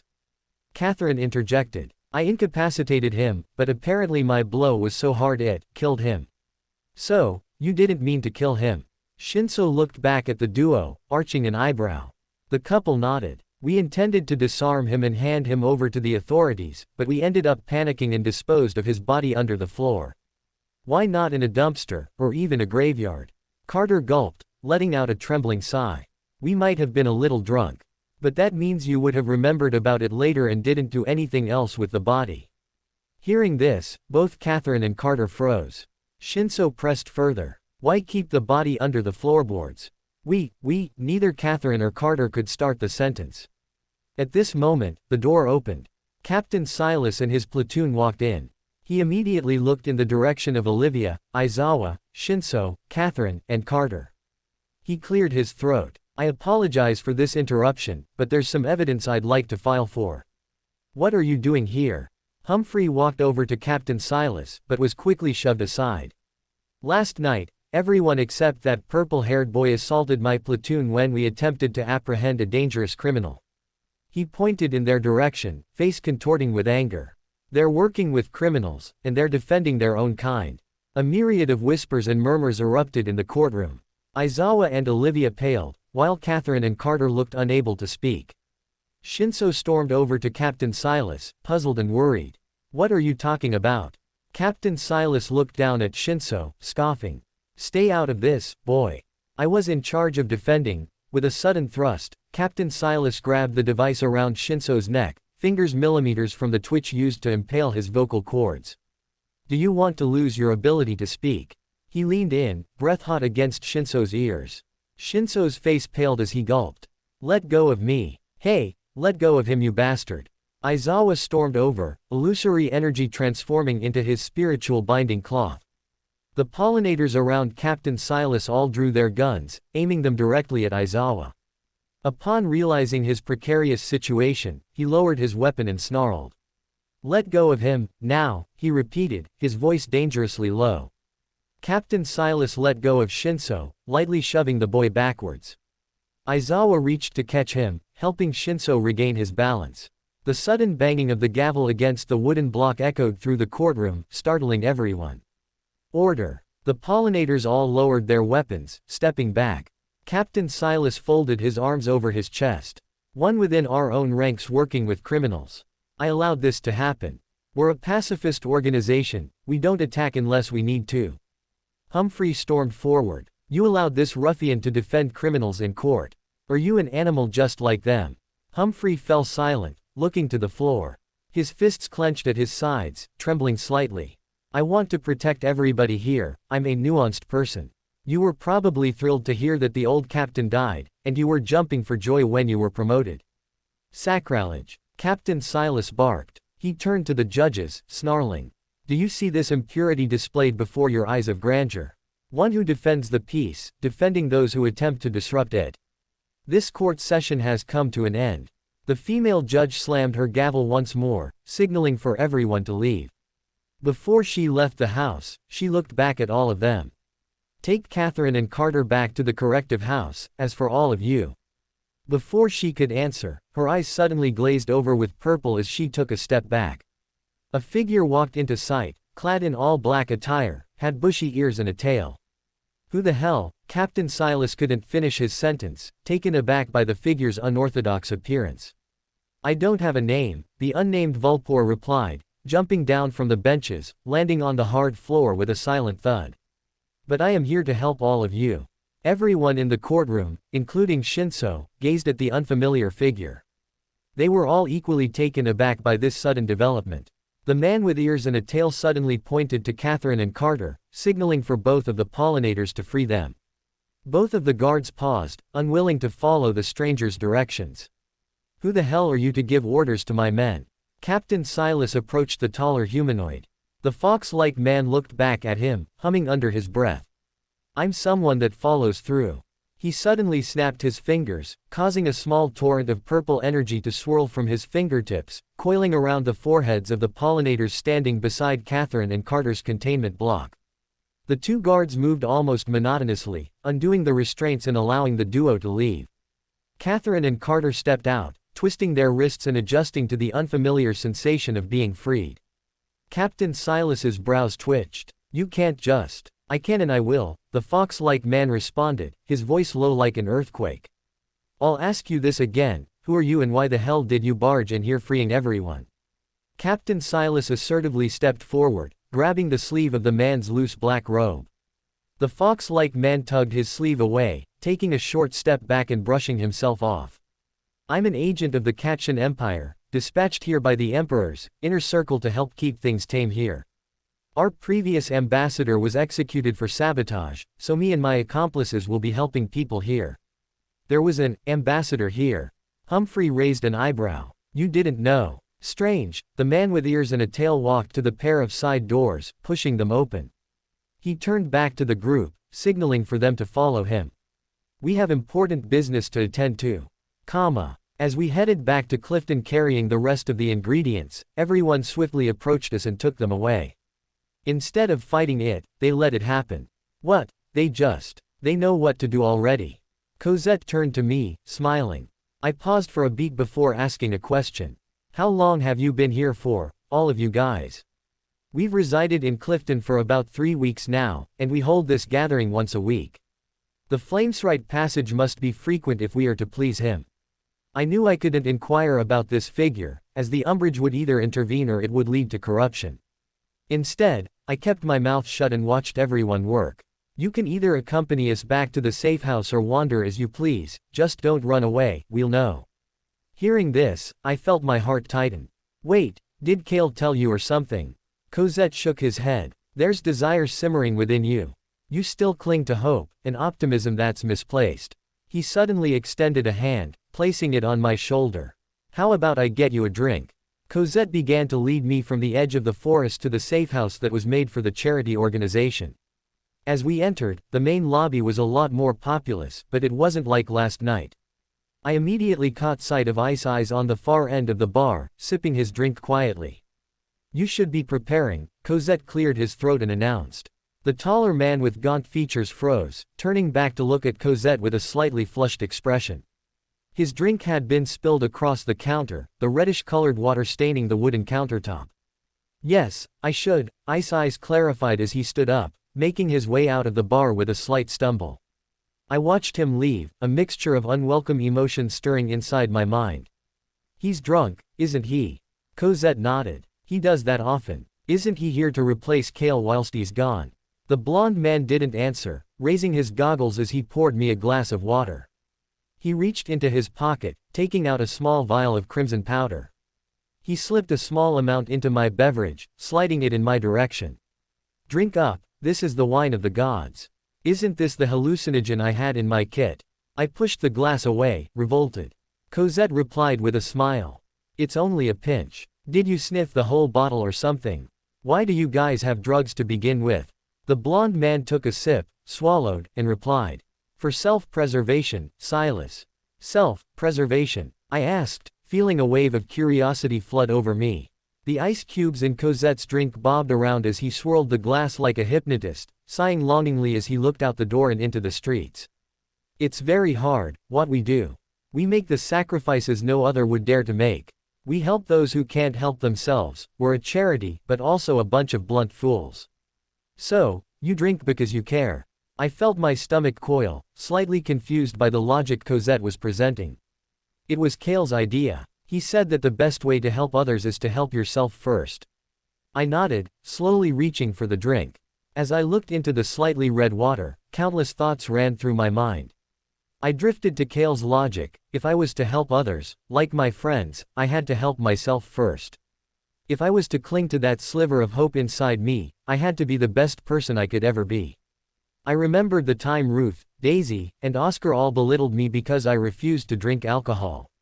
Sure, it made me feel awful, but it also made me feel good about myself. I could stand up to them and tell them that I didn't want to drink. I could tell them that I didn't want to get drunk and condemn myself to a bottle. But that was the past. They're out of my life now. I live in Clifton now, but I won't be here soon. So, what's stopping me from drinking right now? Just a small swish. I want to help my friends, to assure them that I'm alive. To do so, why not make myself presentable? About 30 minutes later, I collapsed onto my bed. My vision felt like it was swirling, and so did the room. I slithered to the end of the bed, burying my head into the pillow as I took deep breaths. It felt eerily good to get in this state. I felt dizzy as hell, but I also felt like this was me letting go. I didn't have a father to boss me around and degrade me. I didn't have Aizawa or Olivia to fester over me. I had people who laughed with me, who cared about me. Cale may be holding me here, but he's never really hurt me. The only time he really slapped me was to wake me up from that vision. Rolling over on the bed, I looked to the ceiling. The wooden panels on the roof seemed to bend and swirl as if made of clay, drooping downwards. I could see stars and bursts of illusory color whenever I closed my eyes. You can see why people love to drink, a voice suddenly sounded in the bedroom. I snapped up, seeing a figure. They had crimson hair and elven ears. Cale. He was leaning against one of my bedposts, looking directly at me. He looked in the direction of my journal, humming in acknowledgement. I see you dove into my journal. Find anything desirable. I couldn't respond, the words lodged in my throat as if sealed with glue. I felt my eyes opening and closing over and over, my vision going in and out of focus.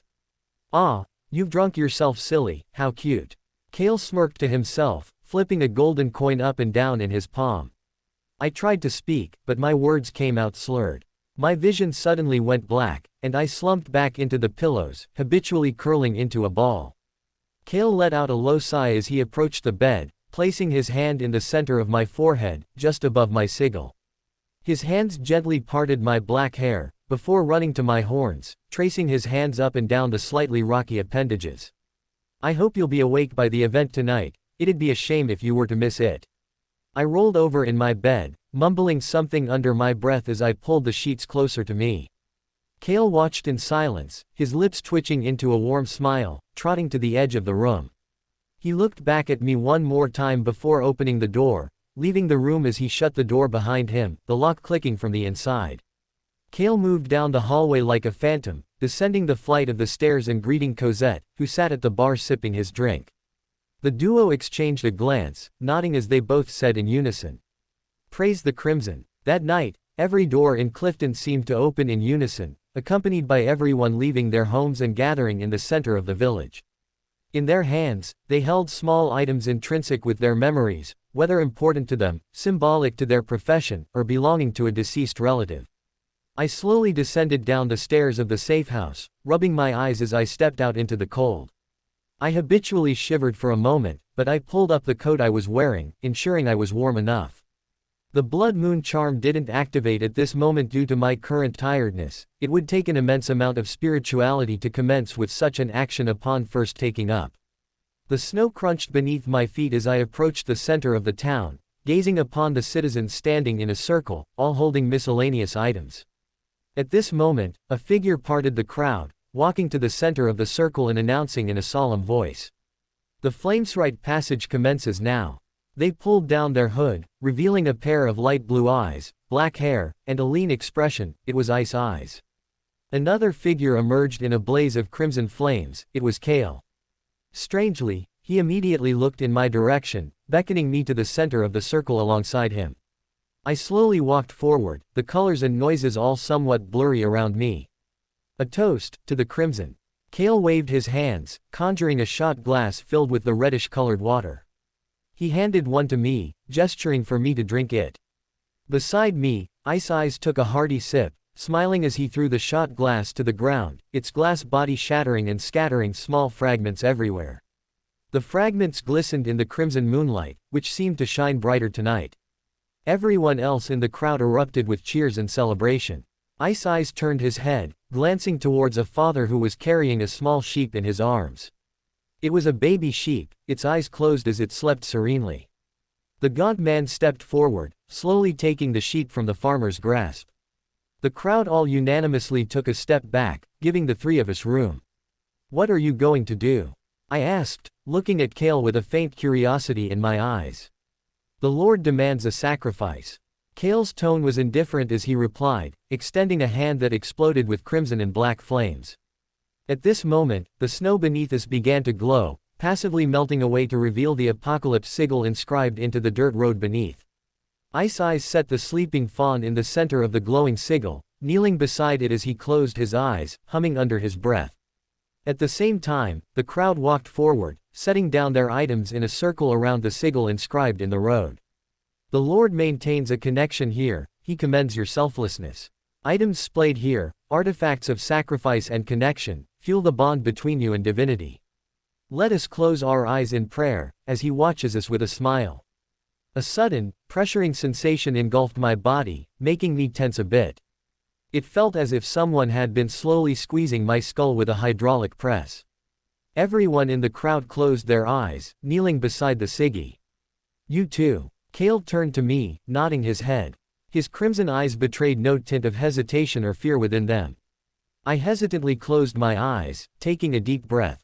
I felt the sigil on my forehead and left hand begin to pulse and glow, a burning sensation that didn't char the skin. My breath slowed, as if I were falling asleep yet maintaining full consciousness. "The Lord honors your sacrifice." Ice's voice suddenly became illusory as he reopened his eyes, which shone with a bright crimson color. The resting sheep within the circle suddenly erupted with crimson flames, bleeding and calling out in pain as it tried to stand up. The crowd of people didn't move a muscle, their eyes still closed in honorific prayer. I couldn't see what was happening, but I could hear everything. Suddenly, behind my eyelids, flashes of red light emerged, taking the form of the burning sheep. I saw its testicular region as it writhed and tried its hardest to stop the flames from outright consuming its entire body. The region suddenly emitted cracks that pulsed upwards like a pillar of energy, consuming the entirety of the sheep's skin and outline. The pained noises of the sheep abruptly ceased as it fell slack. When I reopened my eyes, I watched with a pale face as the surface of the sheep's skin grew cold and hard, countless fungi sprouting from cracks in its skin. It looked exactly like Helen's dog's situation back in Seraphis' kingdom. The large sigil on the ground stopped glowing, the outlines and sketches fading into the road. Everyone else in the crowd opened their eyes, smiling in succession. The flickering in Ice's expression stopped, his light blue pupils returning to normal. Kale also opened his eyes, taking a step back. He looked at me, nodding. "Our sacrifice to the Lord has concluded." When I looked back at the circle, I noticed that all of the spread items had also disappeared. That was an innocent sheep. I could hardly comprehend what I had just seen. Kale, leaning against the door, scoffed. "An innocent life and the life of a king are no different. They're both living, both organisms." He took a step forward, floorboards creaking under his polished boots. "But only a god or an angel or beings that aren't regular, that deserve respect and praise. That's why we sacrificed that sheep, to appease him." I took a deep breath, glancing at the umbrage, who had taken form in the corner. Kale also looked towards him, clicking his tongue. "I'm going to tell him, I know he's dying to find out." The illusory figure huffed, dissipating into the shadows. Kale approached the door, closing it and locking it shut. He also approached the curtains, closing them and sealing off the crimson moonlight filtering through the window. Kale extended his palm, allowing crimson flames and energy to dissipate into a singular candle. The candle had black wax with a red flame that burnt calmly. Kale set it on the bedside table, inhaling the smoke before speaking. It was wise of you to only read a fraction of my journal, he suddenly said. Anyways, Kale looked at me, sitting on the bed beside me. He spoke in a low, collected voice. The world as we know is ancient. It had crawled with beings of unfathomable power, mindless creatures, and even humans that struggled to survive. The air around me cooled, making me shiver. I could still tell I was half intoxicated from the drink I had consumed before falling asleep. The feeling in my stomach was like a pit, but the feelings running through my brain were euphoric. Kale continued speaking. Among those beings are angels, or one in particular. His name was Corvith, Angel of the Apocalypse Pathway. He was powerful, unchallenged, he would slay powerful beasts for sport, drink the best rum, eat the heartiest meals just because his presence was enough to make even a deity shiver. Kale reached into his pocket, taking out a small folded piece of paper. He handed it to me, letting me unfold it. I saw that it was a black and white photograph. The photograph showed an ancient temple wall, and on the walls were patterns and inscriptions of countless battles and conflicts. Dragons soared through the sky, warriors fought tooth and nail for their countries. But what starkly contrasted them was a figure standing atop a mountain of corpses, a spear twice his height in hand. His hair was long and blood red in color, fading into a black as deadly as night. He was clad in armor, and a pair of goat-like horns protruded from his head. A pair of bat-like wings sprouted from his lower back. They called him the Unchallenged, the Unconquerable. His presence was enough to make calamities, towering waves, ravaging earthquakes, and infighting amongst troops. One could not resist listening to Corvith, as they knew the only other option was a fate worse than death. He sounds terrifying. The idea of a figure like this, someone who seemingly rivaled the pro-heroes back in my reality, made me shiver. That's because he was. He knew of the power that he possessed, and he used it to his gains. Kale reached for his journal, handing it to me. I presume you read my first ever entry. I quickly recalled its contents.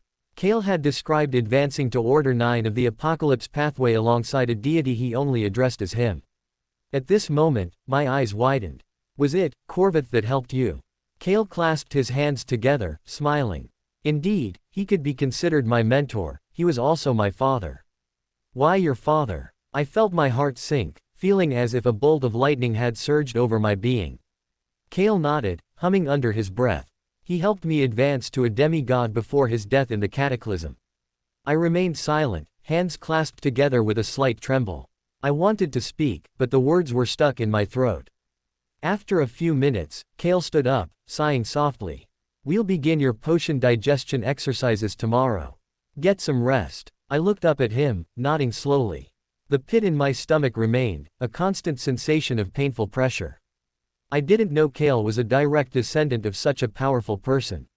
Feel free to read deeper, you'll know when to stop. Kale tossed me his journal, the dusty book landing on the bed beside me. I looked down at it for a moment, my stomach spinning and churning. After a moment, Kale finally left the room, leaving me alone. His father's terrifying, I said to the umbrage, who reappeared in the corner of the room. The enigmatic figure nodded. Only an angel can make people feel true fear. I looked to Kale's journal, hands trembling as I moved to open it. I turned to the second journal entry, taking a deep breath. At this point, I've forgotten about the dates. My potion digestion of Order 9 has been quite the pleasant experience with his help. He had taken me to a place he deemed as the graveyard of scales. Before me, I saw the corpses of countless dragons, hollowed, left as skeletons across a barren, dried-up landscape. He had explained his profession when the days grew weary. On days when the sun's heat wasn't enough to fuel his bloodlust, he would journey to areas heavy with dragons, slaying them in cold blood and bringing their hearts back to his lover's homestead. Speaking of such an individual, my mother is such a doll, in both appearance and in terms of mannerisms. Her eyes are a dazzling blue, like the azure sky above us. That night, the Adligan clans shall feast on the hearty meat of the dragons. The man with black ears and a tail leaned back in a stiff armchair, huffing as he opened a bottle of alcohol, the cork lid flying off and landing in the corner of the room. He took a hearty sip, the bubbles within the semi-transparent glass fizzing as he downed a few gulps. Aizawa watched in silence before huffing, rubbing his brows in annoyance. You interrupted our court session to bring us here. He nodded, his tail twitching slightly. Yeah, I did. Is that a problem? You mind-controlled those judges to let us leave, and you disobeyed the pollinator's orders on a whim. Aizawa replied. What even is this building? Olivia looked around the dimly lit space. The man with fox ears and a tail chuckled under his breath. This is where I was stationed until I could find a place to rest. My supervisor sent me here early to supervise a few things, including any anomalies. Anomalies? He nodded. From what my supervisor told me, for the last 2 weeks, our emperor has been receiving faulty reports from the ambassadors sent here, with letters spouting all sorts of bullshit. The man with fox ears leaned in close, smirking. Do you people really have a carrot-themed festival? That's not important, Aizawa said, pushing him away. My kid Shinso here volunteered to help plead for Catherine and Carter's innocence, but now the stuff you pulled makes that situation half completed. Technically speaking, what you just did was illegal. Illegal for a little while, yes. He brought the bottle of alcohol back to his lips, gulping down a little more of the bitter substance. Seeing this, Aizawa suddenly asked a question. What's your name? Can't say. At this moment, Aizawa's vision turned slightly hazy. He was abruptly pulled into his mindscape, where his spiritual projection was waiting for him. Before Aizawa could speak, the other man in the room smiled. He's a seeker of the same pathway as you. He's an Order 7 of the Edict pathway, which grants mental invulnerability to an extent. The other Aizawa, clad in purple and white robes, stepped forward, his bare feet slapping against the cold polished floor. Due to what happened back in the courtroom, the pollinators would most likely not give you the potion. On the other hand, perhaps he could give you an Order 9 potion. Aizawa placed his hands on his hips, scoffing. I don't know who he is, or if he even has a potion on him. Additionally, I don't entirely trust him. His counterpart wearing the robe scoffed and turned around. It's been nearly 24 hours since Isaac was shot, and you have no idea of his whereabouts. Think about it. You're not back home, you're not the vigilant pro-hero that fought criminals at night. You're not a man in a different world, with a different purpose. He extended a finger, tapping Aizawa in the center of his chest. You are to protect and help everyone. Even when they smile and laugh, they're still scared on the inside. You've witnessed firsthand the dangers and madness of this world. It's about time you acted like the guardian you were meant to be. Aizawa nodded his head, lips twitching into a faint smile. I can see why you're so confident in me, you're everything I strive to be. No, I'm your perfect self. If I were who you wanted to be, I'd be curled in that sleeping bag of yours for all eternity. Aizawa groaned softly as he closed his eyes, the environment around him gradually changing. As he found himself back in the dimly lit room, his gaze immediately fixated on the eccentric man drinking from his bottle of alcohol. He took a step forward, gesturing for the fox-like man to come with him. He let out a low mumble as he put his bottle down, pushing it aside. His tail twitched as Aizawa led him to the other corner of the room. I already know what you want from me, and I've made arrangements. The fox man dove into the pockets of his black attire, taking out a small vial filled with a purplish glowing liquid.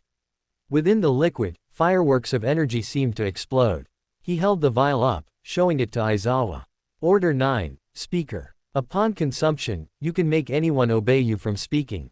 Though, people with countering pathways or those with specialized abilities can resist you or flip this ability on its head, channeling its commands back at its user. How did you? Aizawa was left without words. Having command over voices and thoughts is like an intricate network of giving and receiving signals. I may not exactly know what people have in mind, but I get the general idea every so often. What's that supposed to mean? The fox-like man smiled. As you advance, you can literally read mental cues like they're on paper. The moment I was sent to this kingdom and walked near the courthouse, I knew about your current intentions regarding the edict pathway through the convergence instinct. Imagine this, he reached into his robe, taking out a long piece of paper.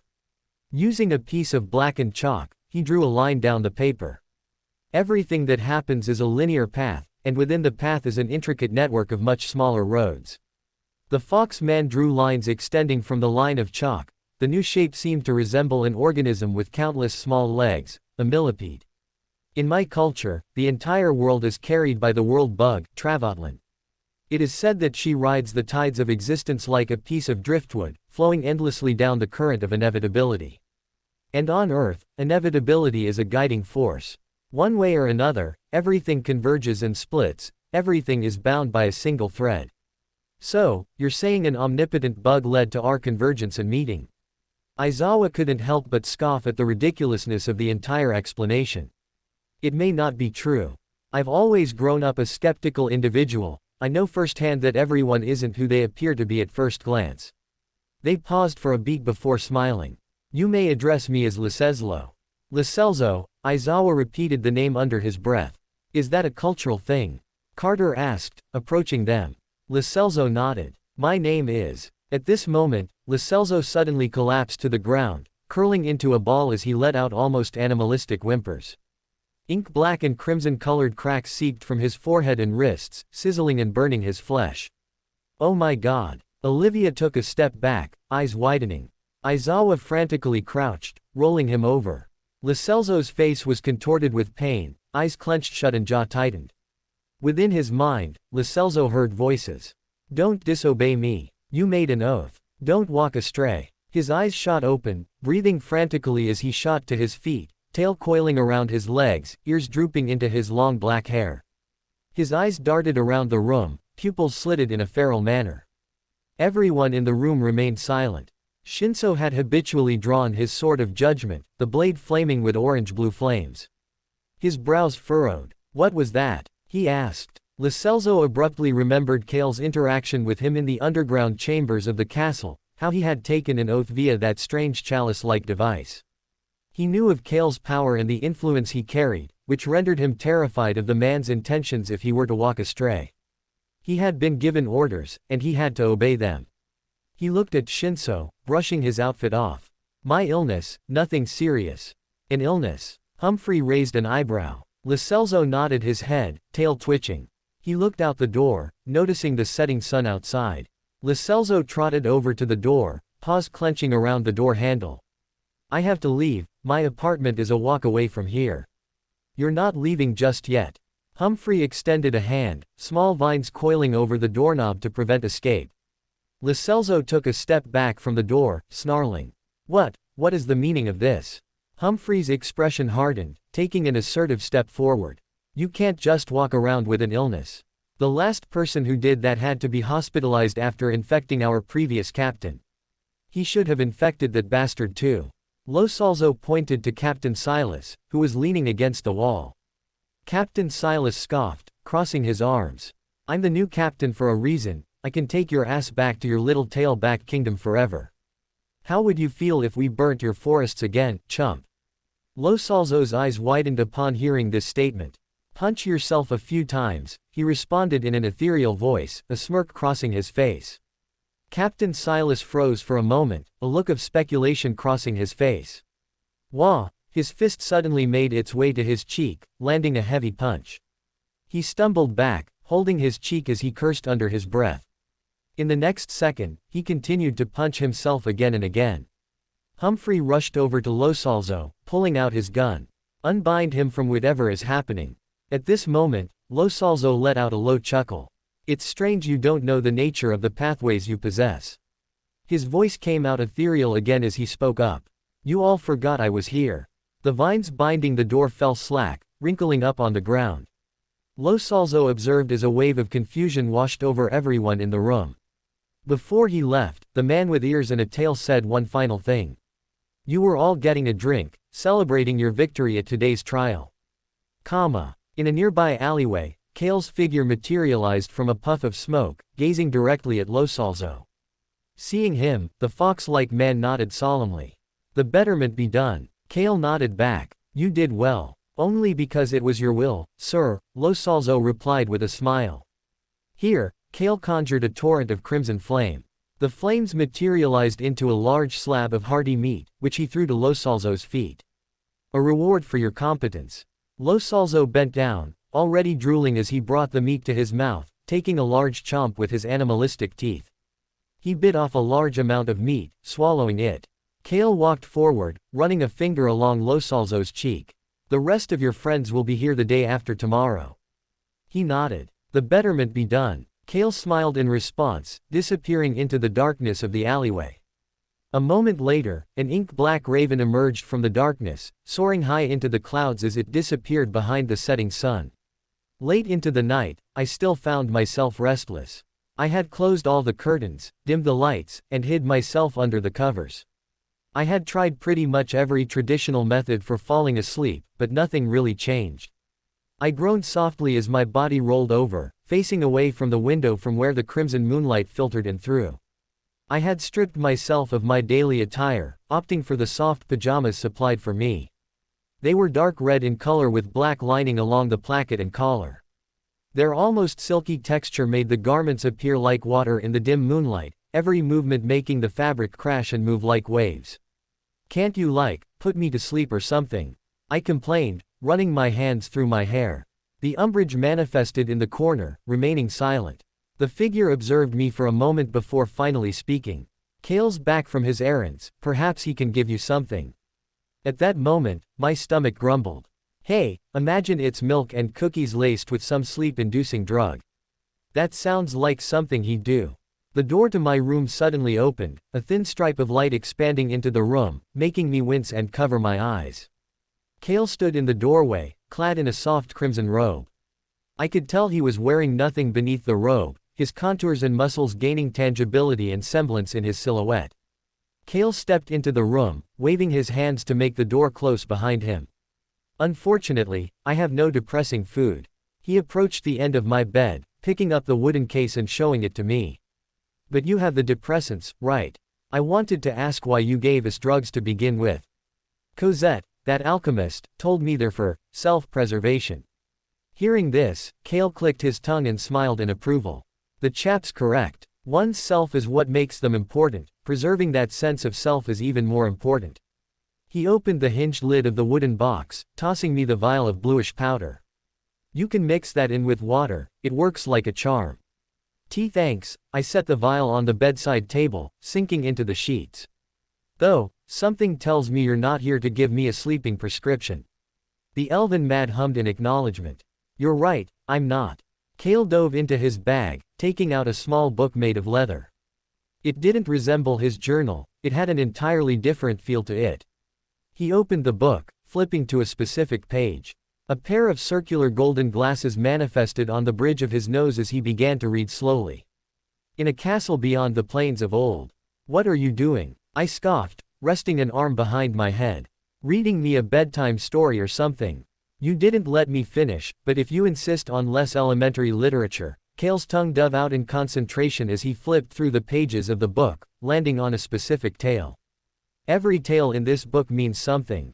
These are what my mother called resultant tales, fables, myths, and legends from a variety of cultures that tell a story, while also saying something about its reader." "What does that mean?" I arched an eyebrow. Kale chuckled under his breath. "Aren't you an impatient fellow? When we first crossed paths, you looked like you'd stick your pinky out whilst mingling a virgin just to be polite.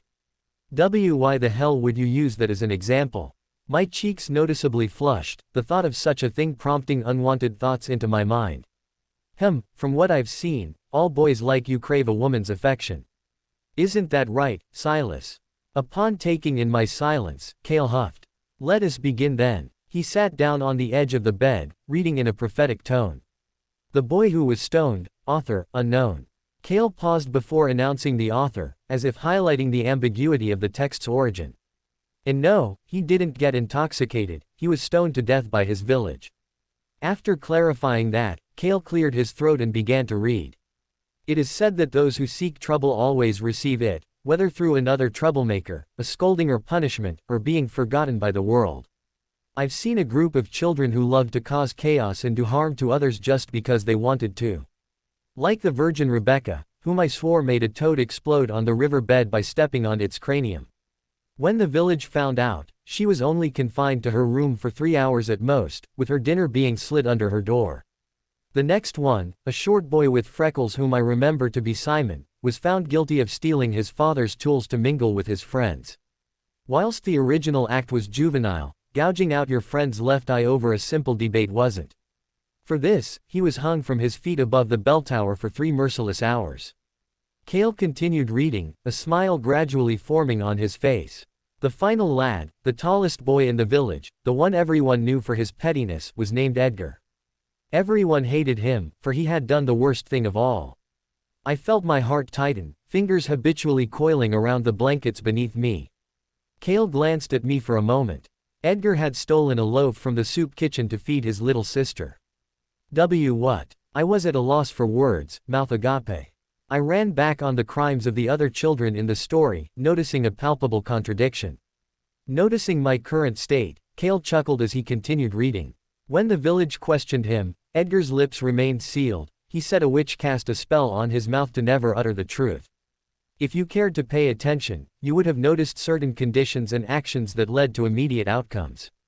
The girl who crushed the frog's head was at the scene alone, so she confessed immediately. The boy who had gouged his friend's eye out also confessed when asked, leading to his punishment. But Edgar here, he had lied about the outcome of the situation. He had told a lie that a witch had sealed him with a curse. Cale's lips pursed as he read the few final sentences of the short story. When the village finally found the truth, Edgar was immediately apprehended, tied to a wooden pole, and stoned to death by the village. It is to be told to all that truth is always the best answer. Sometimes, telling the painful truth is better than concealing your ideas and thoughts behind lies. After Cale closed the book, setting it aside, he glanced in my direction and frowned. You lie to yourself, you conceal truths behind delusion. You try to live in the possibility that the old can return and embrace you. You're a boy looking at the world like an illusion. This purpose you've given yourself is not salvation, but condemnation. He stepped forward, approaching me. Cale leaned in close, his lips inches from my forehead. The damage has been done, the friends you strive to find you aren't coming. You're alone, you need me. Cale abruptly grabbed my chin, cupping it harshly and yanking my head up. His crimson eyes locked onto mine, flickering with restrained malice. I want to help you advance. You strive to discover the true self you've been wanting to know for a long time. Let me, I'm the only hope in this cold ocean of your existence. Unexpectedly, Cale leaned in even closer, his ice-cold breath making every hair on my ear stick up and stiffen. Your father treated you as disposable garbage, your mother didn't attempt to stop it. Shinso and Ayumi, they didn't come looking for you. You hurt Catherine and Carter, they look at you like an animal. That boyfriend of yours isn't coming to save you, he doesn't care enough. He's framed himself as the villain of his story, so he watched you get shot and not move a muscle. In fact, he was the closest one to your body when it hit the ice. He was in the forest just by the lake, and he didn't bother to help you. My eyes widened upon hearing that. The burning sigil on my forehead erupted with radiant crimson power, pulsating and ebbing with unforeseen energies. My vision turned blood red, hands trembling beneath the sheets. I could immediately feel the chaos instinct ability activating, wanting to lash out and attack the first person it could locate. Due to Cale's current state, being completely naked aside from his bathrobe presented the best opportunity. Suddenly, Cale clenched his fists, making the current ability shut off. He brushed himself off, stepping back and scoffing as if unimpressed by my display. Save the malice for later. Chaos restrained and honed is the best type of chaos. He walked to the door at the other end of the room, unlocking it and stepping into the hallway. Before he left, he looked back at me one more time, smirking. I love what I'm seeing. We're training first thing tomorrow, of course, after a hearty breakfast. I nodded slowly, falling back into the sheets. I heard the door shut behind me, sealing the room once again in darkness. At the same time, the umbrage manifested in the far corner of the room, gazing at me with their wormhole-like eyes. They didn't say anything for a few moments, but the only things came out illusory and ethereal in tone. You should take those depressants Cale gave you, they'll help you fall asleep. Yeah, I slowly reached out, grabbing the vial of blue powder on the other end of my bed. I stood up, pants pooling at my ankles as I made my way to the bathroom, filling up a cup with warm water from the faucet and slipping a pinch of the dark blue powder inside. As I stirred it, the water seemed to shimmer and glow under the dim lighting of the bathroom. My gaze remained steady on the cup for a moment before finally bringing it to my lips. My eyes clamped shut as I swallowed the first gulp. It tasted like normal water, the powder had no effect on it at all. After finishing the glass, my body stumbled back, almost finding its way to the hardwood floor of the room. I could immediately tell the drug's effects were powerful, enhancing the sleepiness in my body to such an extent so quickly. To prevent myself from succumbing to a concussion, I hurried myself over to my bed, slipping under the covers and planting my face into the soft pillows. Soon enough, I was already asleep. My vision slowly filtered in and out, blurry images and voices slowly surfacing. When I finally adjusted to my surroundings, my heart immediately leapt out of my chest as my body shot up. Around me, the nauseating smell of trash and gunk filtered through my nose, making it clench and wrinkle like a rotten piece of fruit. My clothing was old and tattered, a worn and white tank top with stains on it, and a pair of jeans that were too loose on my body, slipping past my midsection and showing a sliver of my underwear. My head was pounding violently. At this moment, a screeching sound permeated the air as the dumpster lid was slid off. A young-looking woman clad in casual attire stepped back, gasping softly as hands dove to her mouth. She looked in a daze at the man next to her, eyes wide. "Look at it, he looks horrible." Her husband came into view, a burly-looking man with short black hair and a sharp jawline. It was my father. He leaned down into the dumpster, prodding me on the nose with a gentle tap. I immediately knew it wasn't for affection, but for mocking me.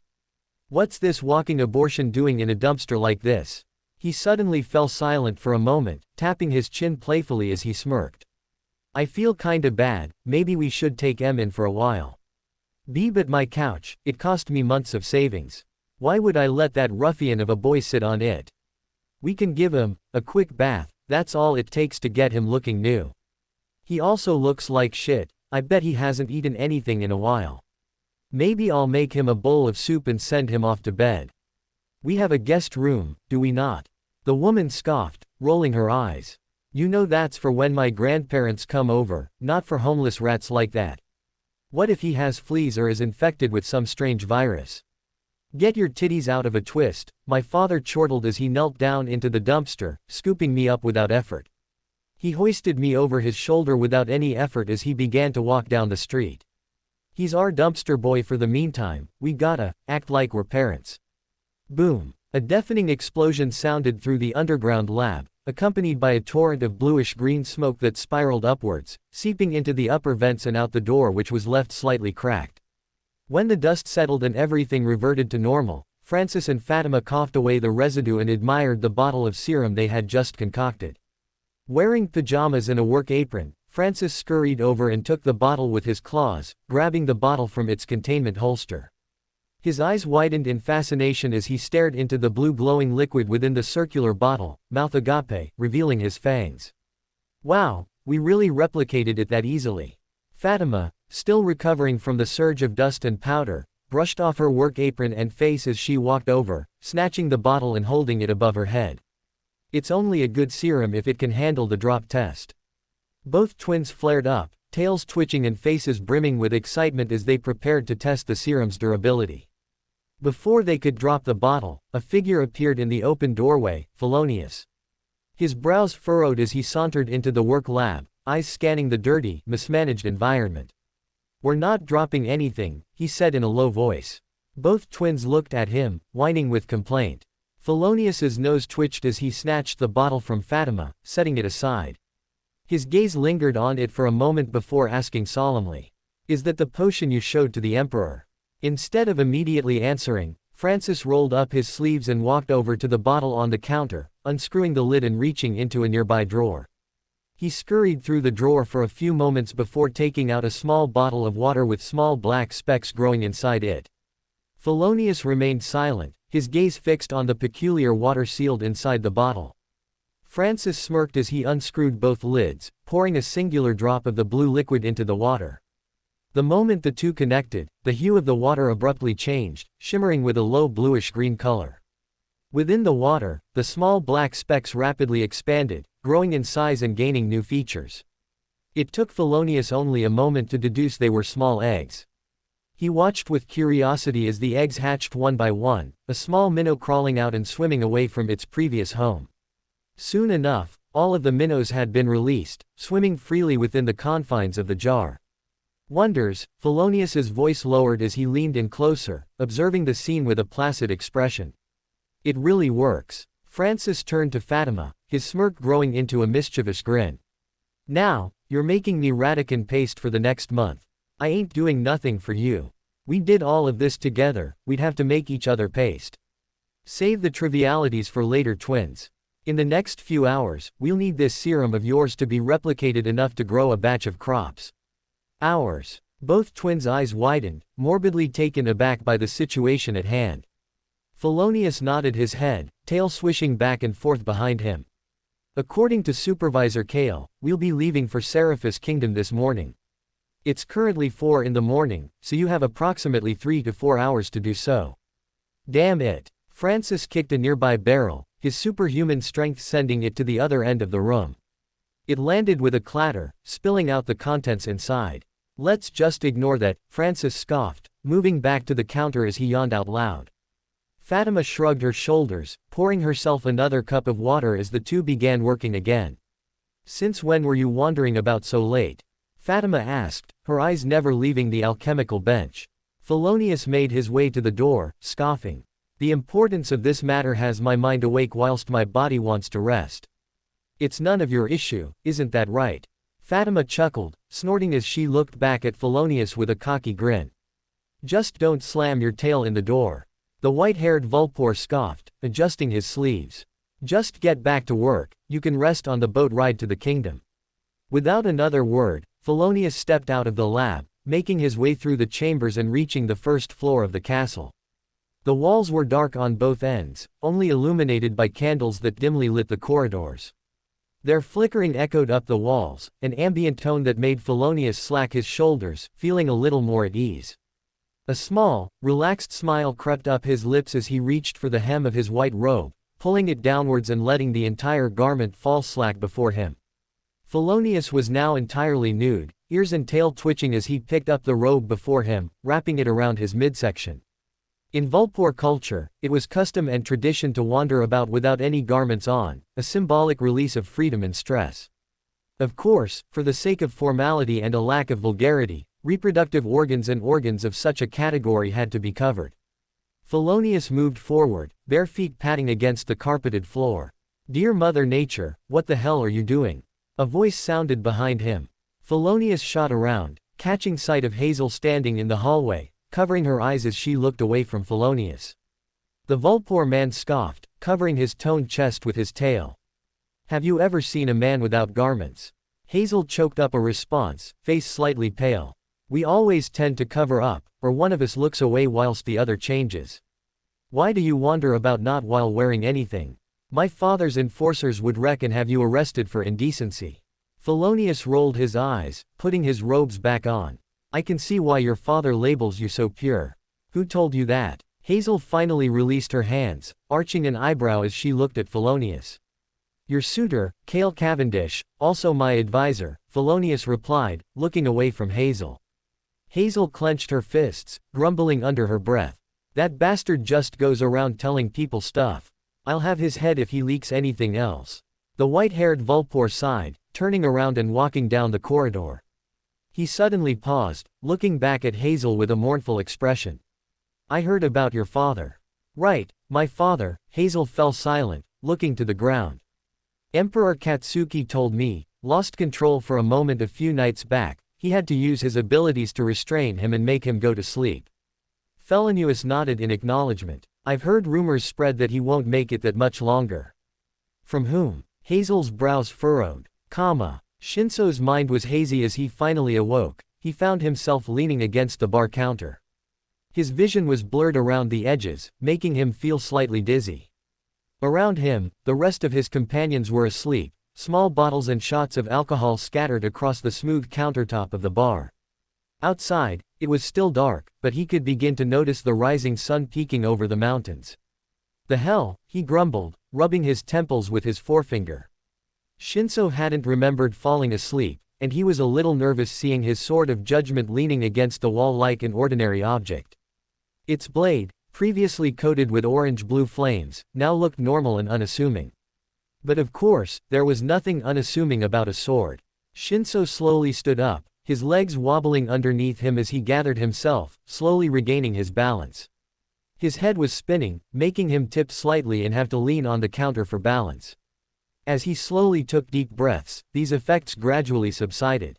Wake up. Shinso extended a hand, snapping his fingers in front of Aizawa's face. Aizawa let out a low grumble, turning away from the sound and burying his head in his arms. It was like waking up a pouty child. Shinso scanned the area, taking in the shots and alcohol, realizing the current moment would be harder to truly grasp. It would also be much harder to wake everyone else up considering they were most likely drunk. Shinso walked to the corner, picking up the Sword of Judgment, watching as the weapon gradually shifted from its shape, transforming into the bronze pocket watch. The hands on the watch continued to rotate in a normal manner, meaning no abnormal changes have happened to the artifact. At that moment, the bronze hull of the watch began to vibrate, and the two hands on the clock jarred in a singular direction, north. It pointed out the bar and down the street. Without doing anything else, Shinso slowly drew a deep breath and left the bar, looking back at his companions one last time. His mind was still mildly fuzzy, and he had no guesses as to what happened, but he had a relic at his disposal. It was a mystical artifact that could do lots of things. Perhaps the reason as to why they ended up in this situation is in the direction he had to go. Using the watch like a compass, Shinso stepped out of the bar, moving forward down the street. "Hey, kid!" A voice suddenly jarred Shinso, making him flinch involuntarily. He turned his head, seeing Mr. Ryujin running down the street. His eyes were wide, and a sheen of sweat coursed over his body. He looked terrified. Mr. Ryujin paused in front of him, heaving in and out to catch his breath. "What happened to you?" Shinso took a step back. Mr. Ryujin looked up at Shinso, breathlessly explaining. "You guys never returned home after yesterday. I figured you had gone out to eat or something, but after midnight I began to feel worried. After checking on Ayumi and putting Damien to sleep, I immediately began searching for you guys." Shinso gazed at him with perplexion. "I don't know what happened to us, but I woke up and we were inside this bar." Shinso pointed behind him, where the duo could clearly see everyone asleep. "Oh God, are you drunk?" Mr. Ryujin put both hands on Shinso's shoulders, his grip twitching and trembling. "I'd never drink." Shinso shrugged his hands off, rolling his shoulders. "They're most likely though." Mr. Ryujin looked into the bar with concern. "This is the first time anyone here has gotten drunk when I've seen it." He fell silent for a moment, sighing shakily. "They're all still sad, I can feel it. I am too, but drinking because Isaac's gone won't help anything." Shinso suddenly recalled a torrent of information, his eyes widening. "I don't think it's that. From what I can faintly remember from yesterday, we had won the court case regarding Catherine and Carter." "Wait, you guys won?" Mr. Ryujin abruptly shifted the topic. Shinso nodded, a twitching smile on his face. "Yeah, we probably went out for a meal to celebrate. I don't know why you weren't invited though." "No hard feelings, I went out with Damien and Ayumi for a bite to eat, although there wasn't much to eat to begin with." "Huh, not much to eat." Shinso suddenly felt a little bewildered. Mr. Ryujin recalled the night in detail. "We visited a restaurant near the center of the city and ordered some food, but we only received half of our meals. When we inquired with the staff of the restaurant, they complained about food shortages originating from the countryside outside the kingdom. Allegedly, the snows pile so high the crops are beginning to grow hard to manage." Shinso immediately remembered back to his journey into the forest with Humphrey, who had taken note of the quantity of snow. Having witnessed this firsthand, Shinso could confirm the suspicions of Mr. Ryujin. Before he continued on the topic, he looked back to the others inside the bar, sighing. "What should we do with them?" Mr. Ryujin asked. Shinso walked forward, entering the bar and approaching Humphrey. With a sharp shake of his shoulder, the man rustled awake, habitually defending himself.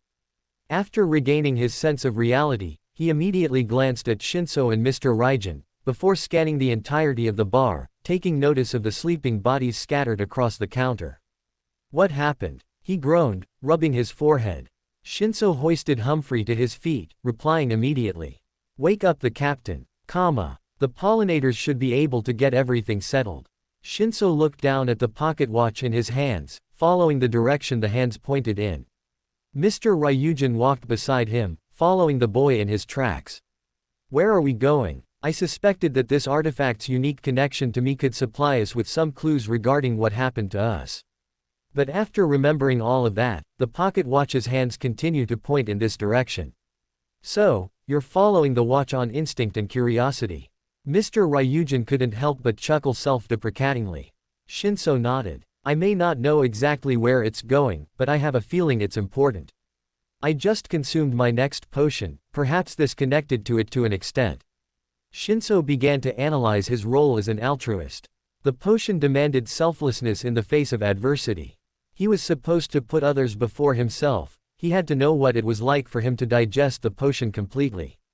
Suddenly, the hands on the watch swung to the left when the duo reached an intersection, turning down the left side of the kingdom.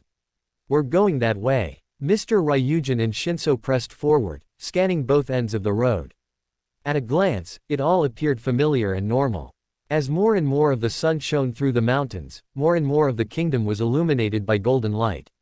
As they both walked, following the pocket watch's direction, Shinso's mind began to buzz on the edges. He felt an inclination to pause, turning left again to face a building. It was among the taller ones in the kingdom. It was a white stone building with pillars extruding up from the ground below a balcony. The grandeur of the building seemed to exceed even that of the courthouse. Shinso slowly ascended the stone staircase, pausing in front of the pair of tall wooden doors. Shinso glanced back at Mr. Ryujin, silently asking him if this action was a logical one.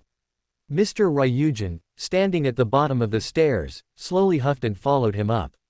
Shinso knocked once on the door, but was surprised to see it immediately open at this time of day. A figure stood in the hallway which was barely illuminated. His frame was tall and lean, with two fox-like ears sticking out of his head of long black hair. A bushy tail stuck out from his lower back, which habitually coiled around his bare leg. This imposing figure stepped into the light, clasping his hands together as he smiled. "May I ask what you're doing here so early in the morning?" Shinso paused, his body tensing slightly. He felt a cold wash rush over him, making goosebumps strike up his neck. He felt the urge to defend himself, his grip on the pocket watch tightening until his knuckles turned a pale white.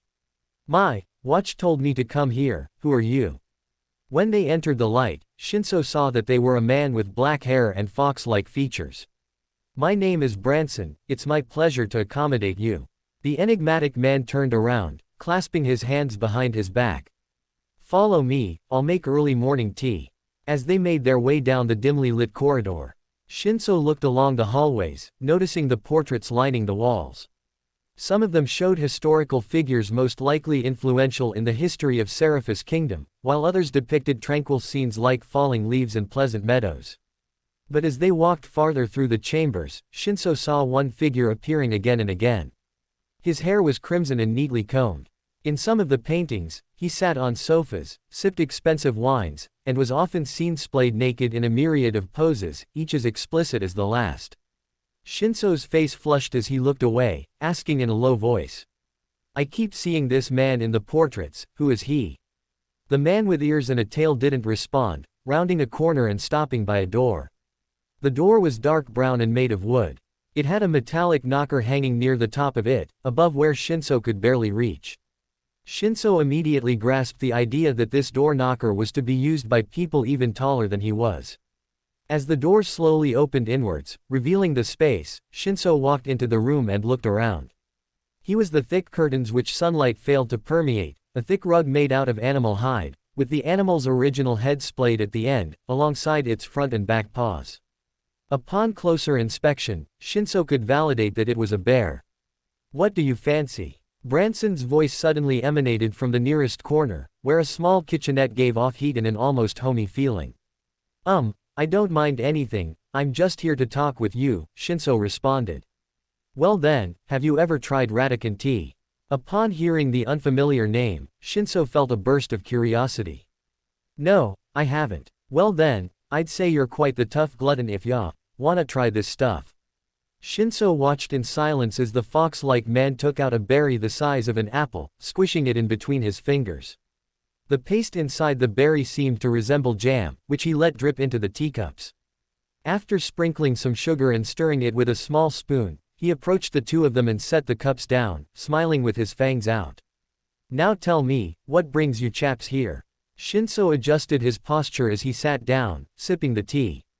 My pocket watch here led me to this house of yours. I feel some kind of spiritual connection here. Upon hearing this, the fox-like man arched an eyebrow, chuckling under his breath. Well, I'd say you have no reason to be here. I don't know who you are, and you don't know who I am. It's strange though, I'd trust a mystical artifact with as much certainty as I can. Shinso smiled as he chuckled self-deprecatingly, sipping his tea again. Mystical artifact, you're one of those seeker thingies, aren't you? Shinso nodded his head. I am, why do you ask?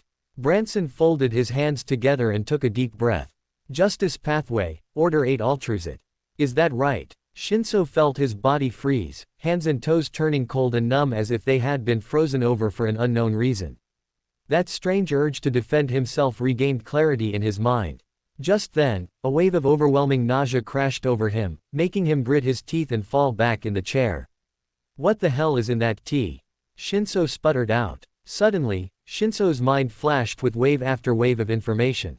His eyes widened, and he felt his teacup crash to the floor. It's you, Lacelso. Hearing his other name, Branson's smile widened, bordering on animalistic. Shinso recalled more information, more and more thoughts circulating in his mind. You have countless names for countless identities. Lacelso probably isn't even your real name, isn't it?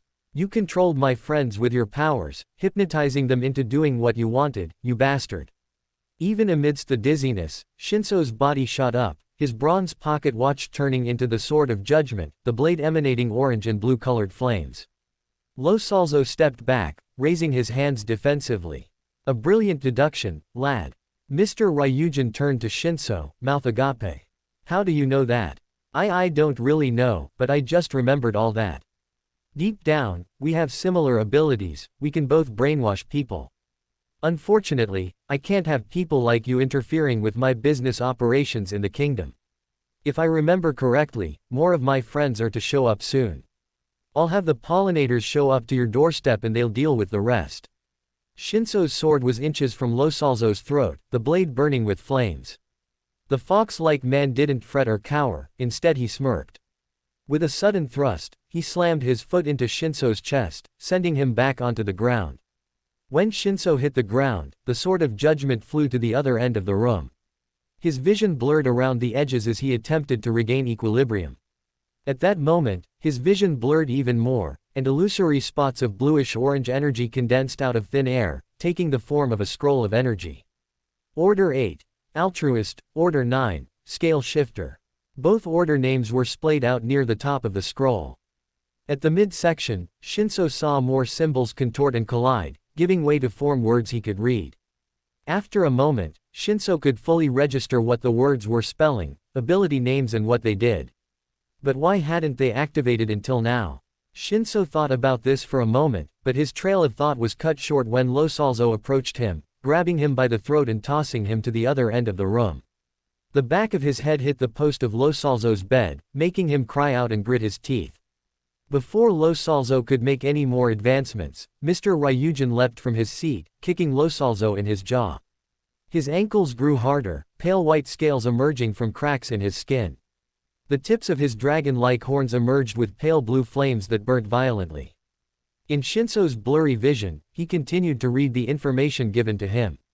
Lie detection, shifting the scales of truth and falsehood, decrypting all information concealed behind fabrication. This ability is susceptible to seekers of other pathways that can alter truth and falsehood, and can alter perception and how one views the world. Rubric, evaluation and succession.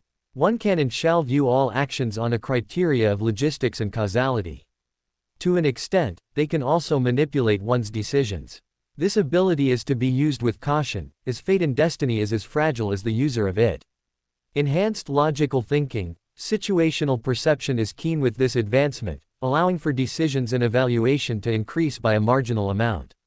Another torrent of information appeared in the corner of the illusory scroll, relics in possession, sword of judgment, intuition watch. Suddenly, Shinso felt a searing wave of energy surge within his being, surging him to his feet. The scroll of energy diffused into his body, making his eyes flicker with blue and orange hues. The sword of judgment in the corner of the room flew into his hands, the blade igniting with blue and orange flames. He gripped the sword tightly in his palm, hands trembling. He recalled what he had learnt from Humphrey, how all potions needed accommodation to even begin to consume and digest them.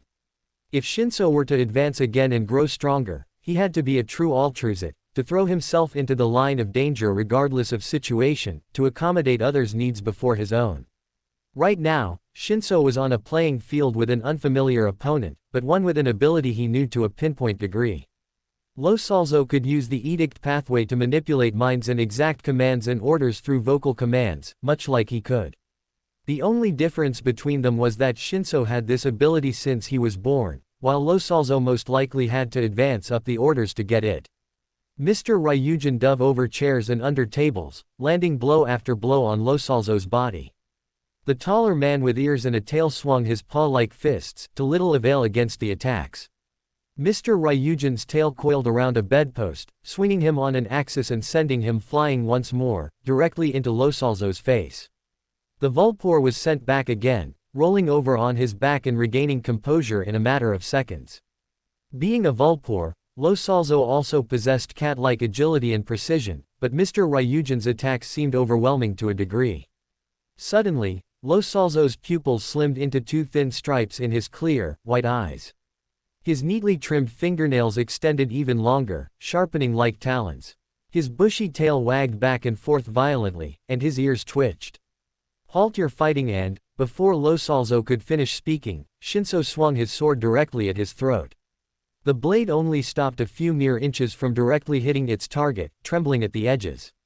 The blue and orange flames of the blade rapidly trembled and receded. Lo Salzo smirked as he grabbed the blade of the sword, gently lowering it to the ground. "You attack me like that?" Shinso, with one eye orange and one eye blue, nodded his head. Suddenly, a sigil appeared in the center of Shinso's forehead, pulsing and ebbing with purple energy. Shinso cried out in pain as he fell back to the ground, clenching his head with his hands. The ground, ceiling, and walls all shrank back, giving way for a new environment. Beneath him, Shinso felt blades of glass slither from the ground. Trees in a blue sky quickly followed, with birds calling overhead. Around him, he heard murmurs and ravings emanating from all directions, gradually growing louder and louder. Shinso watched as a dense, black mist engulfed this space, encircling the trees and sky. His body shot up, grip on the sword of judgment tightening a notch. He called out into the shadows, but he received no reply. He watched as the blade was violently engulfed with crimson flames that burnt away at the entire weapon, turning it to ashes before him. Shinso stumbled back, eyes widening as the weapon he was once holding now sat as a pile of ash on the ground beneath him. He turned around in a flurry, habitually tensing. He watched as a figure walked out of the dark-colored fog, a blurry figure with no real definitive outline. Atop their head was a pair of twin horns, and on their back was a pair of illusory wings. Within the wings were pairs of eyes and mouths that cackled and laughed. The illusory figure opened their mouth, voice layered in dual tone. "Who are you?" Shinso felt his heart leap out of his chest upon recognizing the voice. It belonged to Isaac. "You don't recognize me?" Shinso asked in a blur, taking a few steps forward. The figure composed of shadows fell silent for a moment before saying in an ethereal voice. "You're not the Shinso I once knew. You're not even Shinso at all, you're just a pitiful form, worried about how the world views him." Shinso blinked. One moment, he was tall and well-built, the next, he was compressed into a shorter form, voice coming out higher-pitched. Shinso had turned into a child. Before him was a puddle of water on the sidewalk, where he could see his rippled reflection. He found himself clad in elementary clothing, and he held a stuffed cat to his chest. "You're just the kid with the brainwashing quirk, the one nobody wants to sit with during lunch, the one who's excluded from recess dodgeball." They took a step forward, cupping Shinso's cheek with his hand. "You strive to be complete so badly. Let me help you, let everyone here help you." "Who are you?" Shinso's voice, now childish, asked with shakiness laced within it. The illusory figure knelt before Shinso. "I'm your new friend. The old friend, the one who murdered and spilled blood, is no longer a part of you. Your old friend was a vessel of disharmony and chaos, he couldn't resist his urge to do violence and commit acts of defiance. You saw a mirror in him, but that mirror was cracked." Shinso felt his heart sink as he continued listening. "It's a burden, isn't it? You hold so many attempts to connect, but they all seep outwards as acts of desperation. They don't see a friend, they see a quirk-laced boy trying to make himself look less pathetic. Quiet. Shinso swung his tiny fist directly into the figure's lower torso, but the attack had no effect. He suddenly felt an overwhelming suction force from within the figure's body, pulling him forward. Shinso was abruptly pulled into the figure's body, an endless void now standing before him. If you don't want to look pathetic, I'd recommend sticking with us. An unfamiliar voice sounded within the darkness. Who the hell are you? Shinso turned around rapidly, looking around the darkness for any trace of light. Your savior. I understand your pain, your suffering. We know what it's like to be demonized, expelled for abilities you never wanted. We can help you become a higher being, someone who can make the entire world acknowledge your wishes. Shinso opened his eyes, the room gradually taking shape once more. Losalzo stood over Shinso, smiling down at the boy. You have potential, you have secrets, you have things we desire. If you join us, everything you strive for shall be awakened. You can and will be reunited with your friend. Losalzo extended a hand, prompting Shinso to take it. Shinso's vision unblurred, and he saw the paw before him. His head still spun, and he found himself looking to the other end of the room. Mr. Ryujin was unconscious in the other corner of the room, slumped against the wall. Why should I help you? What do you want with this place? Losalzo helped Shinso to his feet, stepping back and falling into the chair. Instead of following Losalzo, Shinso darted to the other corner of the room, reaching out for Mr. Ryujin. Before he could touch him, black tendrils extended from Losalzo's fingertips, coiling around Shinso. The Vulper's eyes flashed with crimson, a strange sigil forming between his brows. It was the Apocalypse sigil. Leave him, it's a necessary sacrifice. Let me go, damn it. Shinso struggled against the binds, but a searing rush of pain neutralized him. Losalzo's voice came out dual-tone, one was his voice, the other was the unknown voice he had heard in the void. If you wish to see Isaac again, help us accomplish our goals. Shinso felt immensely hesitant, squirming and resisting the illusory tendrils around his body. Tell me, what the hell do you want with this kingdom? In the corner of his eyes, Shinso saw the door lock. As the first dregs of sunlight permeated the curtains of her room, Ayumi's brows subtly twitched before she opened her eyes. Due to the complications surrounding the corruption incident with Isaac, she hadn't been changed out of her original clothing. She parted her black hair obscuring her face and leaned up in her bed, scanning the room. Over the last day and a half she had remained in an almost catatonic sickly state, but her troubles and feelings of weariness had dissipated by a marginable degree. Ayumi rubbed her eyes as she yawned, looking to the far corner of the room where her door was situated. Before he left for the night, Mr. Ryujin had closed her door to ensure she wouldn't be bothered. But now, she found that it was cracked slightly. Ayumi slowly left her head, slipping on a pair of comfortable slippers as she trotted to the half-open door, moving to close it. Before she could entirely close it, she caught sight of something in the dim lighting of the hallway. Huh, her voice came out barely a whisper as she leaned down and picked it up. It was a letter from the Mother Nature Church. Ayumi's eyes widened as she opened it, tearing the paper seal off and tossing it aside. She unfolded the letter and began to read its contents. Due to the complexity of the current situation, both involving the election of a new archbishop, the incidents surrounding countless criminals and thieves, and other misdemeanors occurring across the kingdom, we haven't had the time to truly tutor you regarding your advancement to a prison warden. Upon seeing the name, Ayumi felt a surge of curiosity. Prison warden. It sounds similar to prison warden. Was it a similar ability or symbolism? Ayumi couldn't help but snort to herself as she kept reading. Prism wardens can create small prism-like objects that can contain almost anything without an opposing or corruptive symbolism. They can also bestow small blessings onto others that can enhance their strength, stamina, and emotional state. We've considered naming this order as Therapist, but what was inscribed eons ago stays and shall fit for the foreseeable future. After reading all this information a few more times, Ayumi put the letter down and took a deep breath. Due to her resting period, she hadn't gained much ample time to properly read over her information regarding her advancement. Even though she had seen the illusory scroll after advancing, the subsequent events must have either erased her memory or distracted her enough for her to forget everything. Prism Warden, I suppose those weirdo gods have some sense of humor. Ayumi stepped back from the letter on the table. A sudden burst of knowledge entered her body, making her recall important past events and teachings.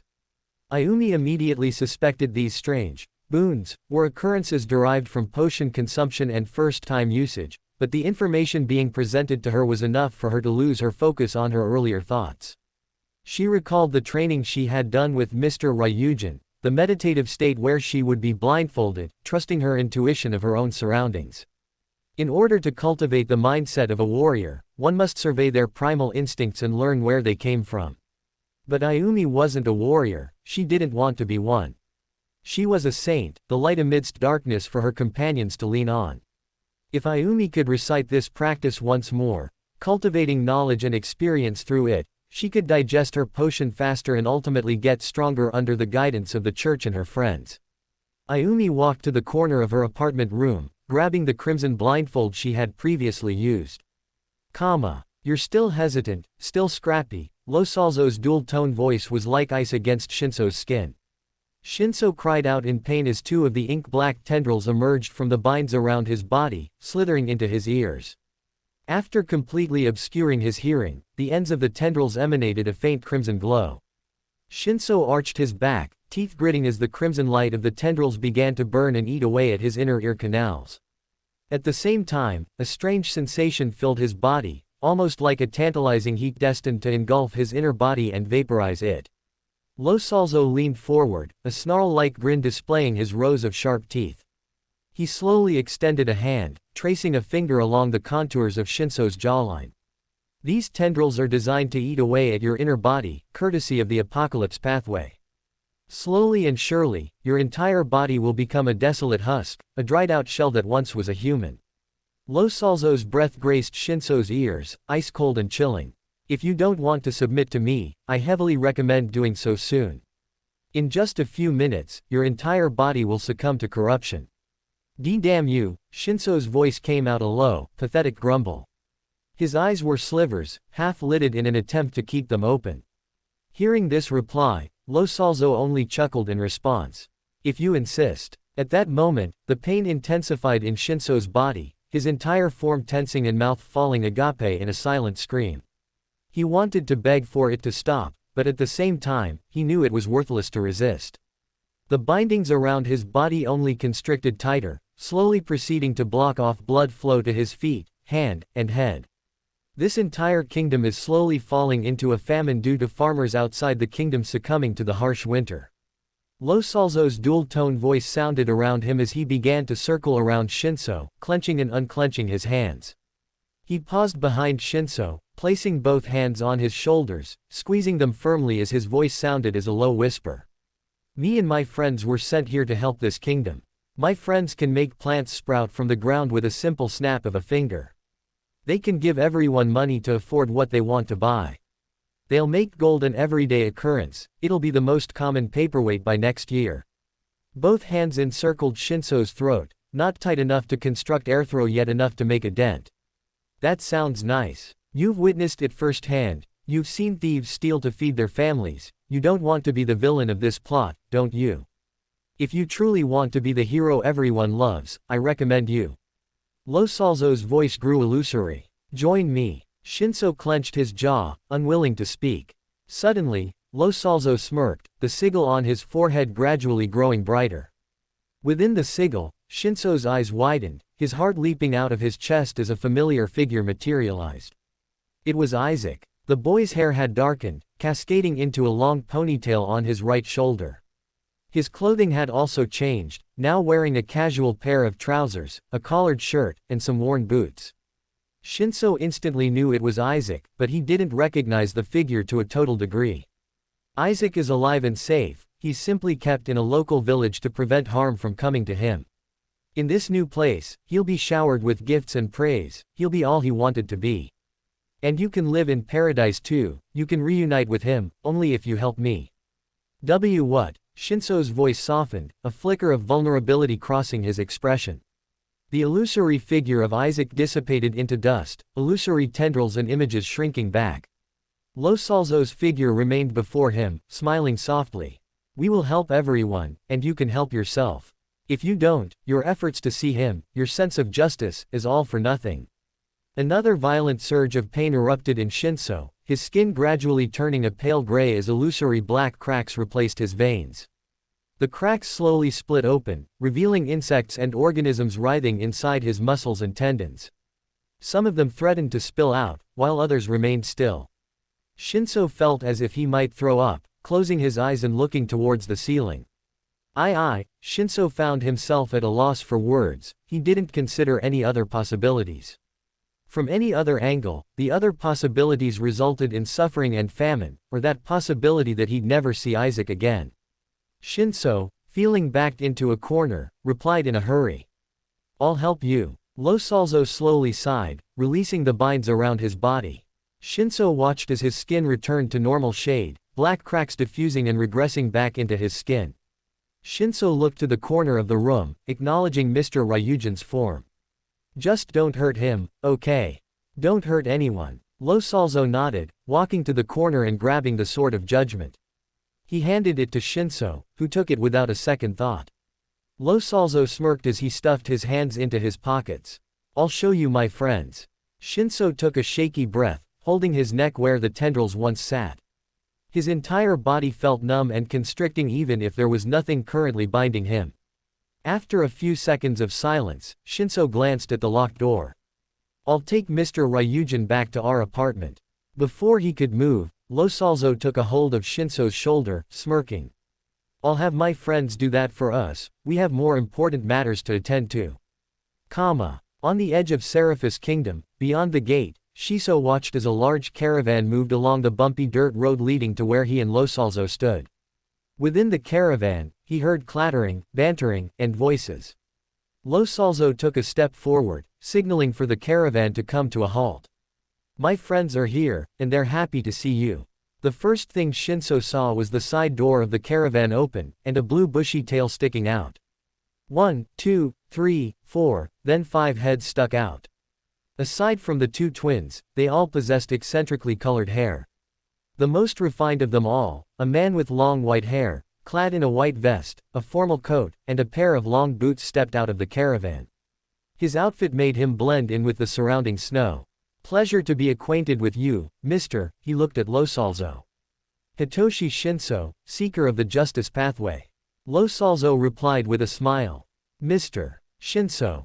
The white-tailed Vulpor shook Shinso's hand, his warm glove encircling Shinso's hand. Shinso nodded, a casual expression on his face. Deep down, his gut was churning. He truly didn't know what to do at this moment. He didn't know any of these people aside from the fact that they were here to help the kingdom. I'll introduce the rest after we get ourselves situated. Felonius looked back at the caravan, nodding his head. Now, I'll pay you handsomely for you to be my bodyguard. Hearing this proposition, Shinso's eyes widened. A bodyguard. Felonius nodded, a solemn look on his face. I've read reports about this kingdom, circulated rumors, and other sources. According to what I've gathered, Seraphis Kingdom is quite conservative and almost racist towards those who aren't completely human. Really now, Shinso looked back at the gates, his stomach churning. He could see the faces of the garrison troopers beneath their masks. They were all scowling at the Vulpers. Thump, thump, thump. Emperor Katsuki had spent most of the morning pacing back and forth in front of a wooden door. The wooden door exhibited an ordinary aura, but what lay behind it was enough to make one's skin crawl as if bugs had slithered beneath it. Emperor Katsuki wasn't wearing his usual orange and dark gray armor, instead opting for loose white garments that allowed for ease of movement, exuding a more casual appearance for the usually scruffy and dominant emperor. His hands remained slumped in his pockets, habitually clenching and unclenching. His mind raced, considering countless possibilities. Since the corruption incident last night, Izuku had slowly become increasingly feral, his actions, demeanor, and attitude toward normal matters gradually growing colder, feigning either straight indifference or a lack of empathy. Last night, Emperor Katsuki had offered his friend something to drink, but Izuku had slapped the glass away, growling and snarling like a wild, untamed beast. Immediately after this, the green-haired emperor also displayed regret and empathy. Taking note of this, Emperor Katsuki couldn't help but believe that some semblance of humanity and control still lingered within his friend. At this moment, the wooden door to Emperor Katsuki's side opened, and a young woman clad in medical attire, a pair of goggles, and wearing thick gloves walked out. She stepped back from the emperor before speaking in a collected tone. Your friend's sense of stability is questionable, to put it in simple terms. If you want to help him, I'd recommend diving into these subjects. She dove into her pockets, taking out a small handbook with a leather casing. Its cover contained no text, but the contents inside were suitable for anyone pursuing medical knowledge. Emperor Katsuki took the small book, arching an eyebrow as he opened it. The first few pages contained miscellaneous knowledge regarding certain small treatments, everyday causes of disease, as well as bugs and arthropod organisms known for carrying and contracting diseases. He nodded subtly as he scanned the information, but he found the foreground of his thoughts drifting to his friend in the other room. He was much more important than the knowledge in his hand. After a brief moment of silence and recollection, Emperor Katsuki looked up at the nurse, giving her a rare yet genuine smile. Thank you. Before he turned to enter the room, she suddenly cleared her throat, wordlessly dragging the emperor's attention back to her. The nurse pointed out the nearest window, where the duo could see the increasing snowfall outside. Are you so sure we can live in this for much longer? Her voice carried a certain weight that was adjacent to the current situation, yet was mainly gravitated to the snow outside. Emperor Katsuki pursed his lips as he nodded. I don't think you've heard what has happened this morning. I sent a group of new advisors and calculators to Seraphis Kingdom. With their skills, they'll solve the current hunger crisis. The woman, her hair in a neat bun, looked back at him with a flicker of worry. Will it take a long time? It's been quite a long time since our last import. The blonde-haired emperor fell silent, running a hand along the stubble peppering his chin. I plan on personally addressing the private council regarding this matter. Following that, I'll make a public address to our people regarding the stakes at hand.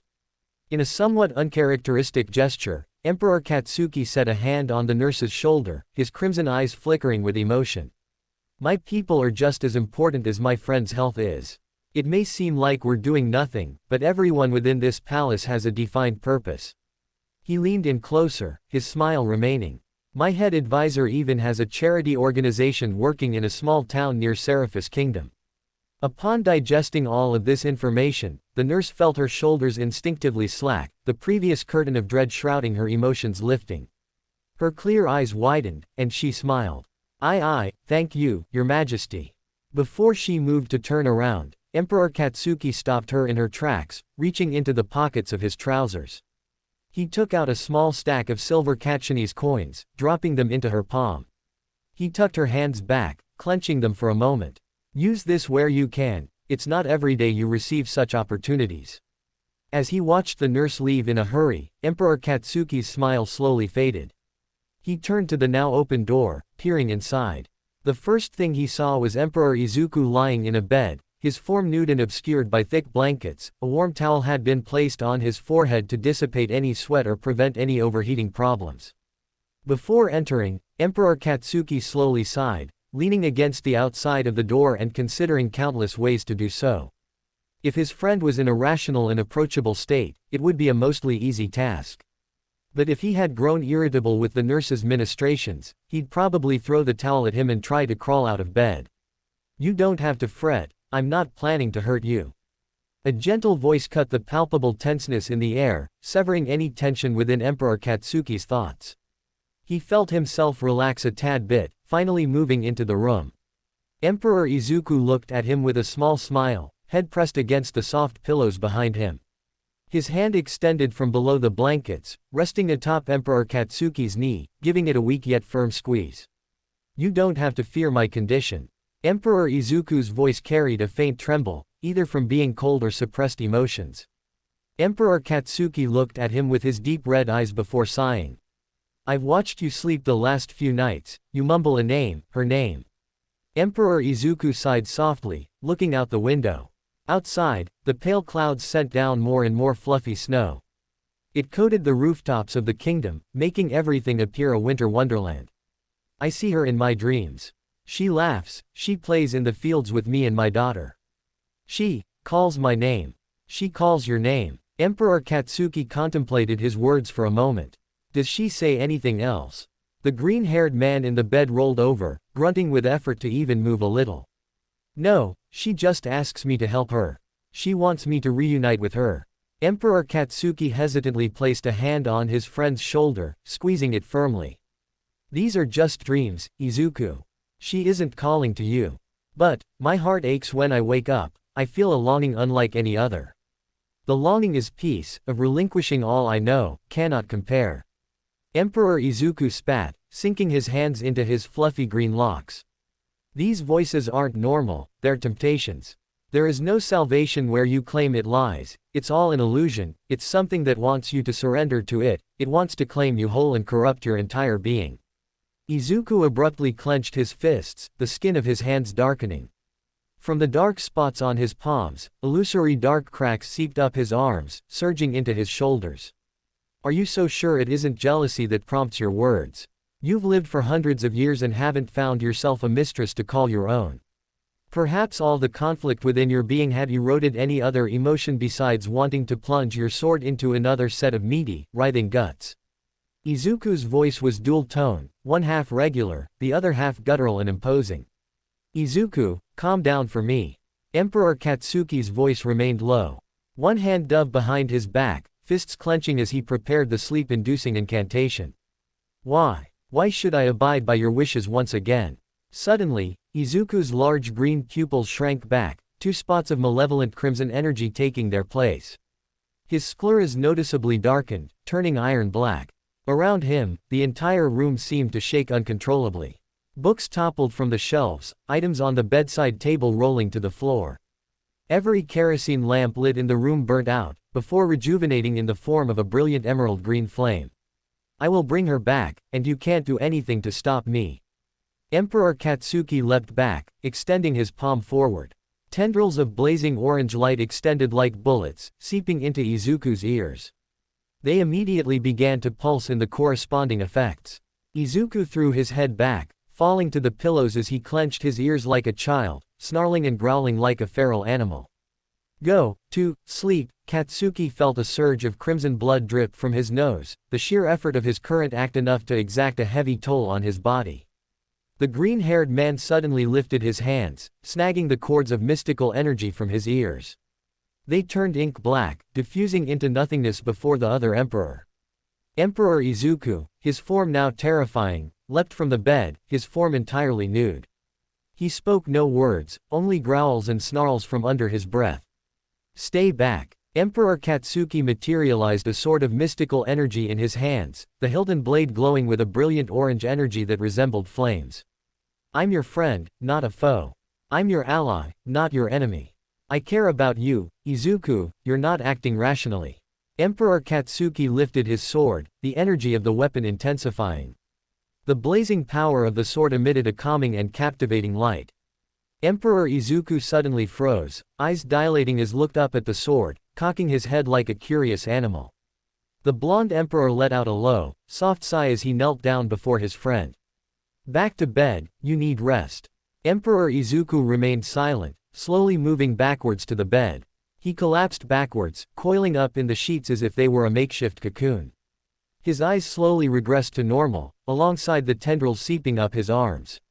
His voice, previously dual-tone and guttural, also gained a semblance of normalcy. Are you feeling better? Emperor Katsuki stepped forward, hesitantly reaching to touch Izuku's forehead. Upon contact, he winced and quickly retracted his hand. The man's palm was fiery hot. Izuku could barely sputter out words, looking around the room in a daze. His previously eccentric eyes were glazed over, as if desensitized to reality itself. Is this a dream? Emperor Katsuki's thoughts raced as he observed Izuku's current condition. I need to rest. Izuku finally rolled onto his back, eyes slowly closing as he attempted to drift off. Before he left, he wearily pointed to Emperor Katsuki. Go to my personal study, you will find my serum inside there. Your serum? Katsuki recalled the emerald green serum Izuku had consumed countless times. Of course, this period was before the first corruption incident. If he tried to give Izuku the same serum, would it possess the same magnitude of effects? I feel bewilderment within you. Izuku suddenly spoke up, voice hoarse. Emperor Katsuki clenched his fists, looking to his companion. You're obviously getting worse, I want to help you as much as I can. A sudden finger to his lips shut his mouth up, making him fall quiet. Izuku forced a twitching smile and replied with a soft tone. You're doing the best you can, now go. The Emperor forced himself up, making his way out the door and moving down the hallway. After finding his way to Izuku's study, shuffling through the drawers and cabinets, and finding the serum, he made his way back to the medical quarter and gave the other Emperor the viscous green liquid. Izuku gulped it down heartily, setting the liquid down on the bedside table. The bottle was now completely empty. Upon seeing this, Katsuki's eyes widened, fists gently clasping the vacant vial before him. You drank it all. Izuku coughed. A heavier dose is usually what does the trick. Luckily, I know the formula to make some more.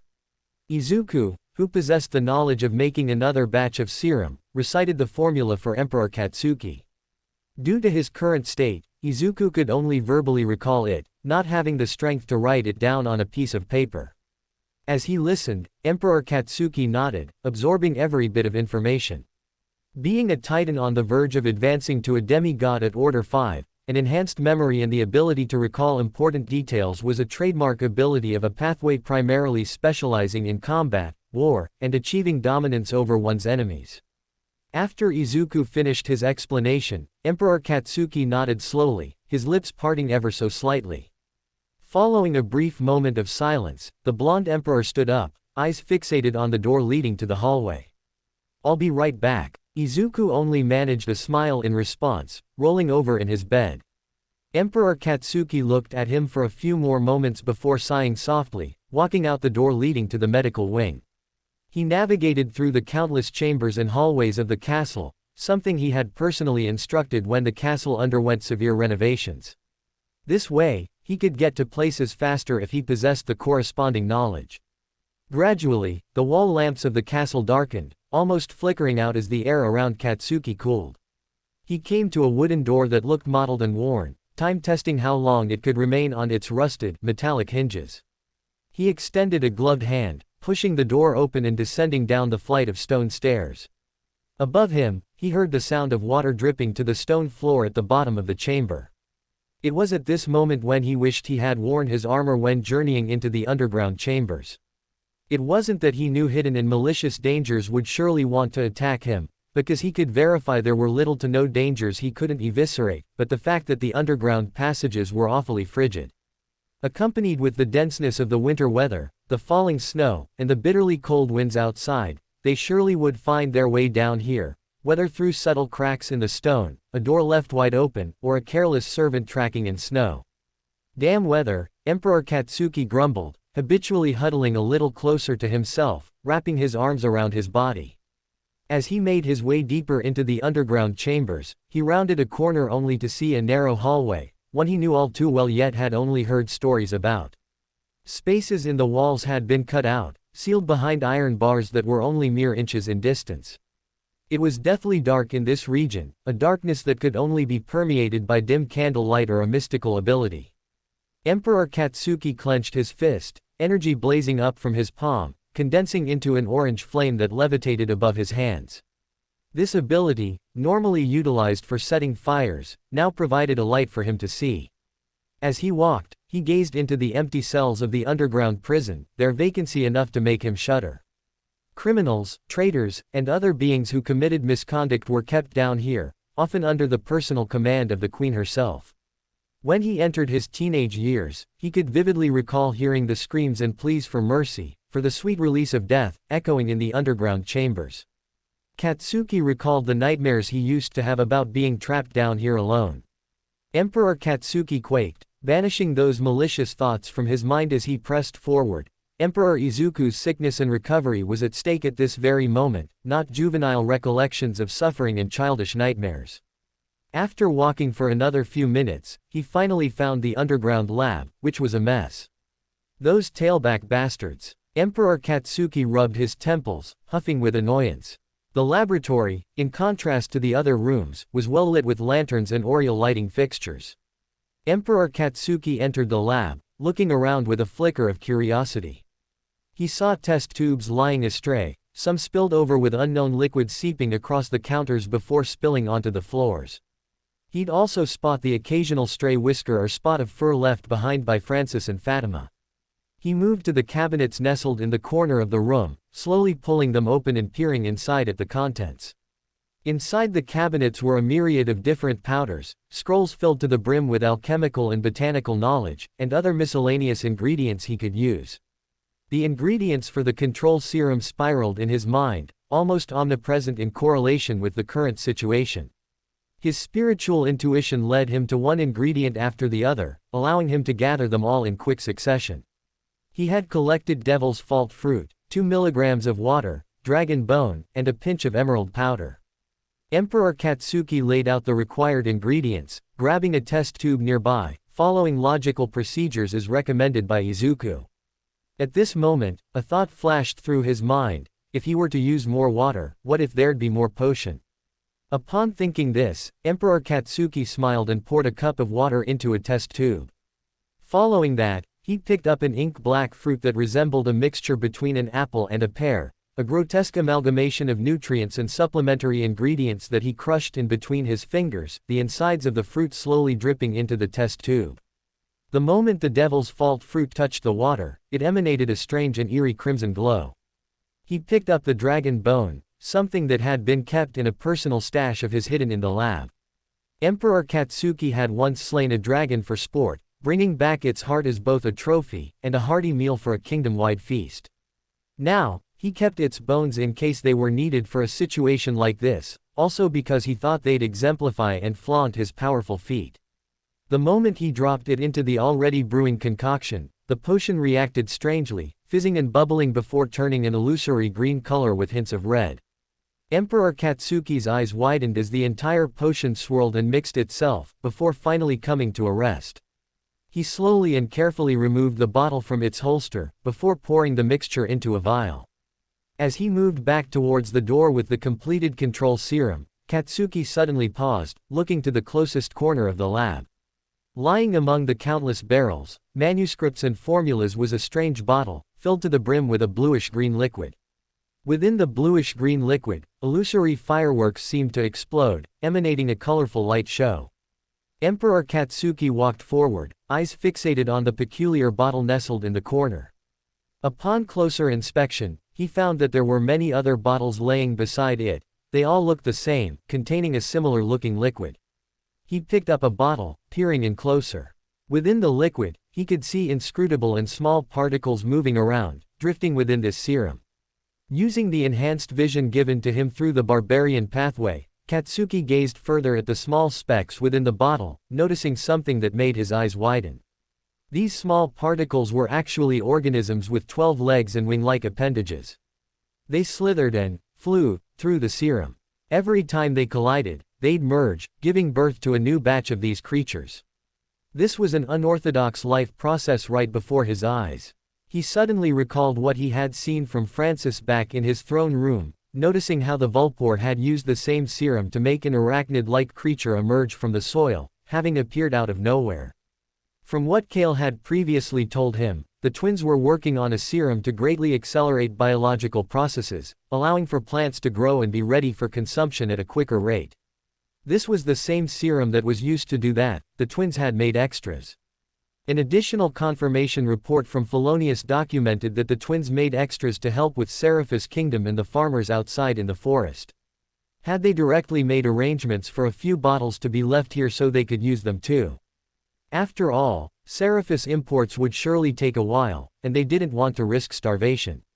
After gathering his thoughts, Emperor Katsuki smiled to himself, grabbing the potions and stuffing them into the pockets of his robe. Once everything had been collected, the blonde-haired emperor took a breath, walked through the door, and turned another corner. He walked in silence for another 5 minutes before ascending the staircase, making his way back to Izuku's bed, and giving him the replicated serum. In among the darkest quarters of the underground chambers, where light could barely permeate, a figure, clad in all black robes, made their way through the twisting halls and chambers, walking past the prison hall, past the alchemical lab, and stopping in the darkest and coldest corner of the underground labyrinth of hallways. A large, imposing stone door stood before them, laced with intricate patterns and symbols, alongside engravings detailing battles and conflicts spanning countless ages. The figure took a sigh, pressing their hand against the surface of the stone door. The door slowly opened outward, crumbling and creaking loudly. The room behind it was large and circular in shape, deathly dark too. The figures, cloaked, billowed behind them as they entered the room, gazing up at the ceiling, a small smile forming on their face. A colossal object could faintly be seen in view. It was a dragon, entirely composed of bones. Its mouth was torn open in a silent, eternal scream, its pose reminiscent of a mighty battle it had once fought. The only thing stopping the dragon from walking amok was the casing around it, pure gold. The figure pulled down their hood, revealing a head of crimson hair, elven ears, and a charming smile, Kale. In the corner of the room, crimson and black flames materialized to form another figure. It was Head Chaos, with his pale blue eyes and gaunt face. The duo remained silent for a second before Kale spoke up, his tone low and collected. "I can't believe my emperor has defeated this thing. If it were me in the fight, I too would have difficulty. He is a titan, isn't he? He's only Order 6, you're a demigod, and Order 4. Head Chaos marveled the dragon's form, quietly feigning a sense of respect. Kale nodded, clicking his tongue. "That's true, but we know the truth behind this dragon, do we not?" He looked to Head Chaos, giving the other man a knowing smile. A small, rectangular garden in Clifton, an elderly farmer, a man with a wrinkled face and tanned skin from the sun, put on a pair of working gloves and walked to a spot in the soil. He knelt down, brows furrowing in concentration as he dug his hands into the dark-colored soil, making digging motions with his hands until something came into view. It was a watermelon, ripe and green in color. The sun-baked farmer smiled as he tore it from the ground, savoring the large delicacy of his own creation. He made his way from his small house garden, down the snow-covered streets, and entered the market building. After getting everything set up, he leaned back in his crooked rocking chair and awaited the newest customers. Not long after, the door opened, perking his attention. He saw Kale, clad in casual attire, brush the snow from his black boots and walk forward, shooting him a dazzling yet refined smile. The crimson-haired man reached into one of the pockets of his coat, digging for a moment before taking out a few silver coins, tossing them into a rusty bucket sitting beside the stand. Without any hesitation, the elderly man smiled and handed Kale the watermelon, patting him on the back and wishing him a good day. In the safe house, a few members of the charity organization had already woken up, randomly split among the main lobby. Some played early morning cards to wake their brains up, while others were engaged in friendly, civil conversation. When they saw Kale, everyone in the room ceased with their actions and gave him friendly smiles and nods, showing signs of respect and gratitude. Kale continued to wear his charming smile, waving back with his free hand, the hand that wasn't holding the watermelon. He spotted Head Chaos, also named Ice Eyes, sitting by the bar with a glass of reddish-colored water in hand. "I'm going to wake Silas up, see if you can handle a good meal for him." Kale put the watermelon on the counter beside him, the impact sending small tremors across the surface of Ice Eyes' drink. The man with signature light blue eyes gazed at the watermelon for a moment. A watermelon for breakfast? He felt a surge of hesitance, scoffing at the sheer abnormality of the proposition. Kale shook his head, scoffing. "He's a growing chap with a growing, small body. Maybe whip up some tartines or griddle cakes. Shouldn't that be fit for a chef?" Kale grabbed the taller man by the collar of his shirt, pulling him close. His voice came out low, yet not dangerous or provocative. "Please make him breakfast, he needs energy for today." "What are you going to do with him today?" Kale paused for a beat, sighing. "We discussed his apocalypse pathway capabilities, correct? I'm working to hone them for our cause, all right." Ice Eyes nodded, a small sheen of sweat coating his now red face. He scooted back on his bar stool, nervously sipping his reddish-colored water. Upon seeing Kale's persisting gaze, he immediately shot up from his seat and darted to the nearest kitchen with the watermelon in hand. I abruptly awoke the moment Kale put his hand on my shoulder. I let out a low, shaky gasp, my eyes widening for a moment. My heart stopped racing after a few moments as I adjusted to my surroundings. The room was brighter now, as Kale had opened the curtains and allowed the bright sunlight to filter in through the windows. You need energy in your small wormy body, Silas. We're going to hone your abilities today, or at least begin to. Kale ripped the blankets off of my body, rolling them up and tossing them to the other end of the bed. Before I could react, Kale grabbed me by my arm, pulling me to my feet. With the snap of his fingers, crimson flames materialized on my bed, taking the form of a new set of clothing, a casual shirt and trousers and a black vest. Thanks. Kale nodded before leaving the room. On the way out, he told me to be downstairs in under 5 minutes. As I took my clothes, I made my way to the bathroom and stripped to my undergarments. When I turned around to gaze at my back in the mirror, I noticed the bullet wound had mostly healed, the blood having dried on the bandages. My black hair was tied into a messy ponytail cascading down my left shoulder. My previously swollen eyes, adorned with dark circles, were now brighter than usual. Overall, I looked a lot better than usual, even if I didn't exactly look like myself. At this moment, the Umbridge appeared in the corner, seemingly nodding in approval. You look better, they complimented. I could only give a twitching smile in return, buttoning up the shirt Kale had given me. Following a small period of silence only permeated by rustling clothing did the Umbridge speak again. I feel your thoughts, running away from your friends back in the kingdom. Hearing his words, my gaze drifted back to the mirror, back to my entirely different appearance. I didn't look like the boy I once was in Seraphis' kingdom, but here I was surrounded with people who helped others and helped me. Kale may be somewhat ambiguous, but he's offered to train me and help me cultivate the power to get home and get stronger. I know, but I kind of like it here. The enigmatic figure walked forward, their reflection placing a bony hand on my shoulder. You once said that humans try to trick themselves with miracles of bliss and happiness, but an illusion is only an illusion when you wake up, not when you open your eyes, but when the vision you've been seeing fades all away. That was the second time anyone had recited my thoughts in that exact manner. I thought about those words and their implications, my thoughts diving elsewhere. I remember when I'd read under the trees in the park, when I'd cry and complain to myself every night. I felt sorry for myself, sorry that I wasn't able to do anything about, well, anything in my life. And the moment I did, Gary insisted I leave his store when I tried to call the police, and I nearly killed my father in anger. I blinked slowly, recalling the journal entries. I had written to Silas about this matter before, and now I am Silas, or at least, becoming him. What if Silas doesn't necessarily crave violence, but agency? Even after getting these powers, I still complained about them. I'd still want to do good with them even if they were forged for evil. My gaze remained on my reflection in the mirror, and I couldn't help but chuckle self-deprecatingly. What if this illusion I've made for myself has been me, all along? I dream of faces I don't recognize, yet I feel like I've seen them. I see the same scenes over and over play out differently, as if the truth is a subjective thing. The illusion that my current self is, the one I need to break free of. Silas, Isaac, the names I've heard, seen, and the roles I'm now playing, make me feel different things and open new doors. If I want to find out who exactly I am, following the trail of this power yet honing it as my own is the best option.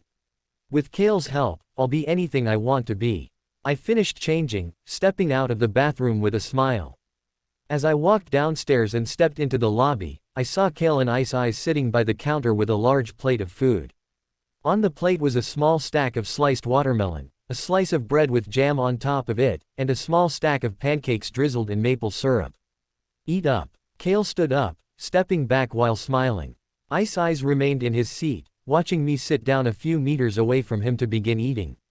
As I began to eat my food, I could feel the man's gaze slicing into my neck. In the corner of my eyes, I observed his grip on his drink subtly tightening, his hands beginning to tremble. His breath, previously light and collected, began to tremble, growing heavier and more prominent. Are you all right? I turned to look at him, arching an eyebrow. My tone carried something more harsh than usual, as an adult looking at me in such a way would be considered creepy by any corner of the world. Upon hearing my question, Ice Eyes' breath hitched, his face turning pale. His light blue eyes darted elsewhere, down to his lap as he set his drink down, pushing it away. I then looked at Kale, my voice dropping to a whisper.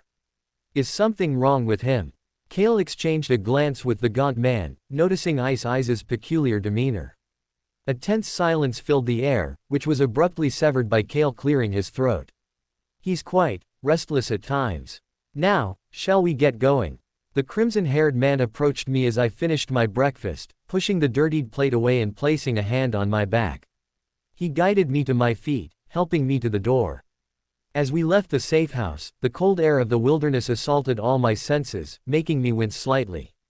We'll journey into the woods, somewhere private where prying eyes won't scope unwanted sights.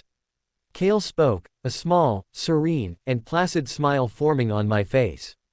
As the two of us walked, Kale suddenly cleared his throat and said with a smile, "Do you remember that story I recited for you last night?" I nodded, recalling the story in detail. "Yes, I do. Well, what lessons did you take from it?" He arched an eyebrow, tone filled with curiosity. "The boy lied about the stuff he did so they stoned him to death. But the other children did much worse things." "Ah," Kale acknowledged my words, folding his hands behind my back as he kept walking, approaching the edge of the forest where the snow met the dissipating leaves and patches of grass that stuck through the snow. "No one likes a liar, Silas. Like the book said, it's better to reveal the harsh truth than to conceal the best of intentions behind lies. Cruelty in this world is like an itch, it's an irresistible scratch only few can resist." The tips of Kale's fingers exploded with crimson flames as he raised a hand, clenching his fist while looking forward to the forest. "Now tell me, when you sought my help, were you lying? Do you still want to go back to those who reject you?" I paused for a moment when I heard this, my fists clenching. I recalled what I had thought about back in the bathroom, sighing. A small part of me does, but the larger part of me who strives to understand who I am, wants to stay with you. You understand who I am, you can help me. I smiled softly. If my friends do come back, they'll be happy. Kale abruptly turned around, his flame-covered palm finding my neck. The moment his hand slapped across my neck, my entire body seemed to erupt with pain as the flames began to char and burn away at my flesh. My body habitually darted down, rolling in the snow to ease the wound. What the hell? I immediately shot back up, my vision turning red as the apocalypse sigil flared to life, a crimson burning sensation on my forehead. Kale only smirked in response, throwing his head back and laughing. "Hey, quite the performance." He took a step forward. "How does this feel? You're finally acting, gaining that agency you've wanted all along. Normally, you would have cried out and ran away, but because you're so alive here, you didn't hesitate to use your abilities. Back in Seraphis Kingdom, you would have been captured and tortured by the Requiters, but here, you're free with me." I felt the apocalypse sigil on my forehead sizzle down, the realization washing over me. Here, I can use my abilities freely. No one here can and will judge me. Here, with Kale, I can find out who I am. I can do good here, I can help this place. But, use your abilities sparingly. Reliance on the mystical isn't omnipotent. Kale walked forward, turning back to look at me as he entered the forest. "Come, your first session begins now." That slap was unnecessary, though, I grumbled, rubbing the reddish spot that had formed on my neck from the impact. Kale clasped his hands behind his back as he continued walking forward, observing the entirety of the forest around him. "You still cling to the illusion of your friends, it does more harm than good." He turned around, facing me. "If they cared about you, they'd be here by now. I don't know how many times I'll have to tell you this." I gulped, a small warmth enveloping my body. My gaze darted to the ground as I clenched my fists. "I want you to help me, but I don't know if." I found myself trailing off. Kale approached me, leaning down so that we were face to face. "If what, Silas?" I slowly looked up at him, my gut churning as I spoke. "What if I want to be my own person?" Upon hearing this question, Kale laughed out loud. Like the feeble boy who'd do work for his father, cry himself to sleep, and possess the agency of dogshit. I felt Kale's hand run through my hair. "That's the illusion you're trying to break. You think Umbi didn't tell me about your little monologue?" I rolled my eyes, looking behind me. The umbrage was standing between a few trees, giving the two of us a passive expression as if the entity didn't know what was happening. "Come on." The umbrage sighed before speaking in an ethereal voice.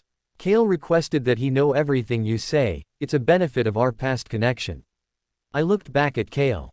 "Do you know about privacy?" My hands moved out, shoving him back before folding them over my chest.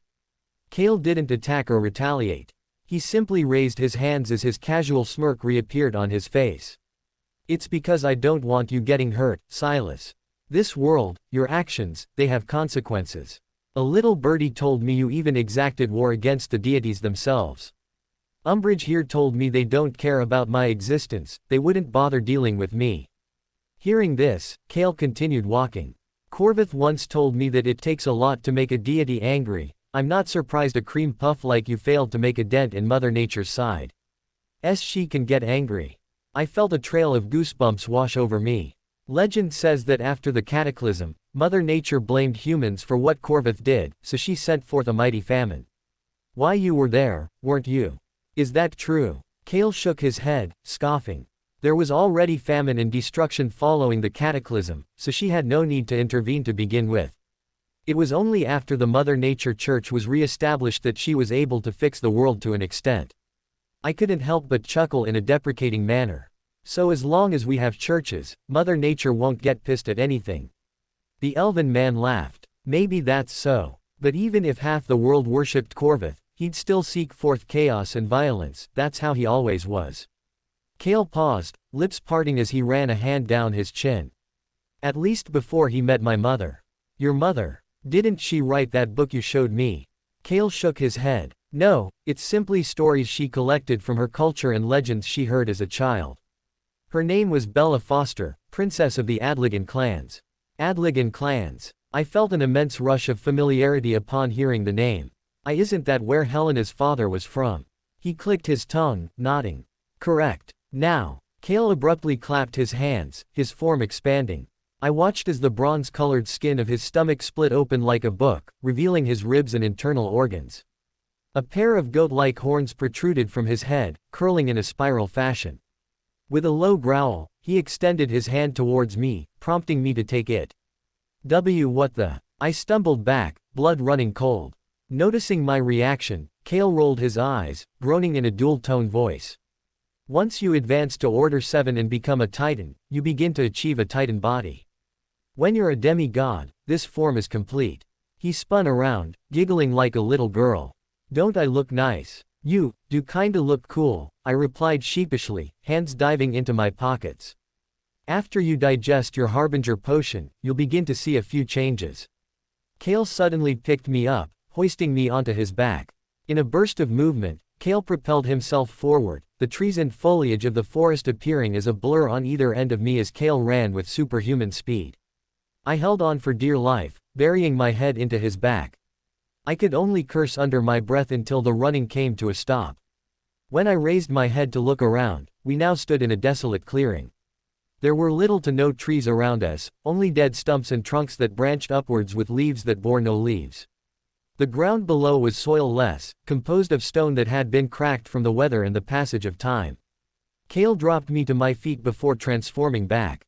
He dusted his hands off and stepped forward, looking around. After a moment, he looked back at me with a small smile. My father once took me here when I was very young to teach me a lesson. Back then, I was also like you, a derp lacking half of the things needed to be great. What could he have taught you in this place? I looked around, noticing the vacancy and desolate nature of the area. Kale's tone suddenly turned reminiscent as he replied in a soft voice. My first lesson. At this moment, Kale snapped his fingers. The ground beneath both of us began to tremble violently. I watched as stone pillars were erected from the ground, extending upwards at equal height. They forced a large circle around us. Within the cracks of the stone under our feet, illusory and chaotic crimson energy bubbled up like boiling water, circling and gathering in a particular spot. I watched with wide eyes as the chaotic energy took the form of something quite ordinary. A fluffy rabbit with large eyes, munching on a leafy green plant with berries on its branches. Kale slowly approached the rabbit, careful not to startle it. He knelt down, running a hand through its fluffy white fur. It's adorable, isn't it? That's the same thing my father called his pet dragon. Why, your father had a dragon. But that's not important at the moment, Kale interrupted. He stood back up, walking over to me. Notice the rabbit, allow its appearance to seep into your body. Kale slowly placed a hand on my back, rubbing it in circles. His hand slowly drifted up, intertwining with the roots of my black hair. He dove deeper, massaging my scalp directly. The tips of his fingers erupted with crimson flames that didn't burn or scar, but they gave alternate effects. Suddenly, a clear portrayal of the rabbit appeared in my mind. It sat in the center of the pillars, munching on the leafy plant. As this picture remained in my head, Kale leaned in, breath brushing against my ears. I believe you remember the scroll you read after consuming your Order 8 potion, correct? Oh, only a little. My vision abruptly blurred, the illusory scroll appearing before me. It contained the list of abilities I currently had, including vivid descriptions. Read it for me. Kale's voice was soft as he gave the command. I can use Chaos Instinct. It can kind of make people go crazy for a while. I also have an aura that can scare and intimidate people, the power of the Blood Moon charm that can heal both mental and physical wounds, and the ability to cause and predict small apocalyptic scenarios by reciting a certain phrase. Yes, that last ability, I want you to use it on our furry little friend here.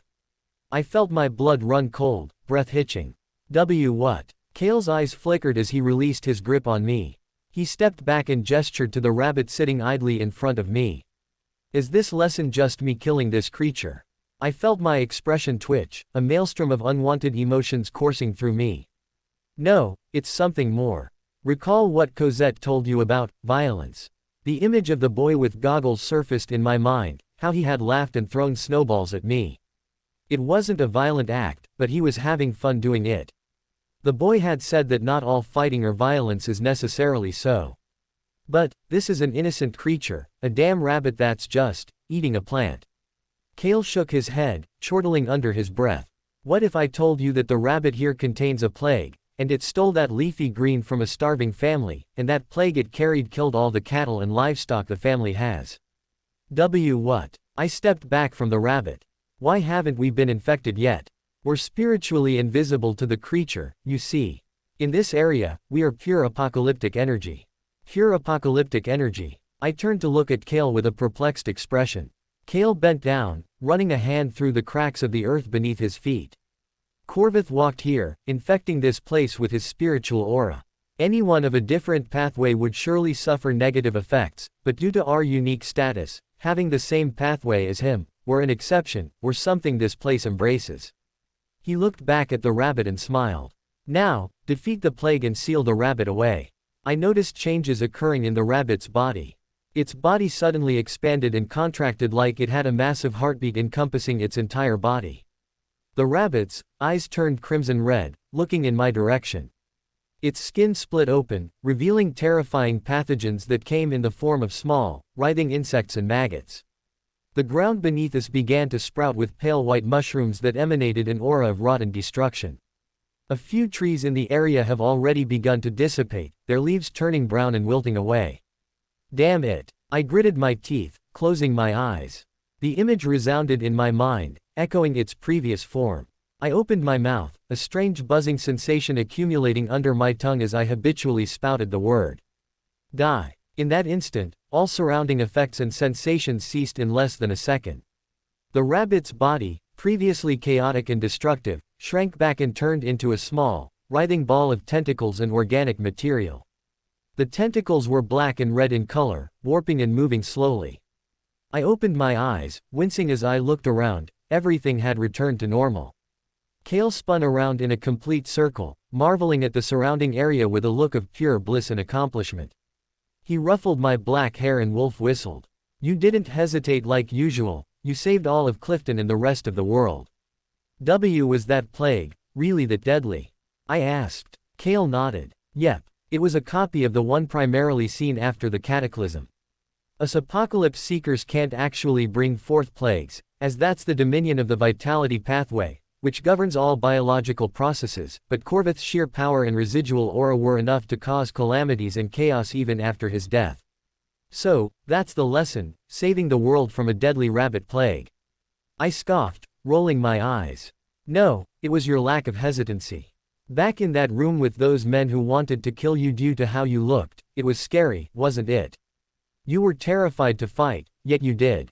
Didn't you? Provoke me with images of my father.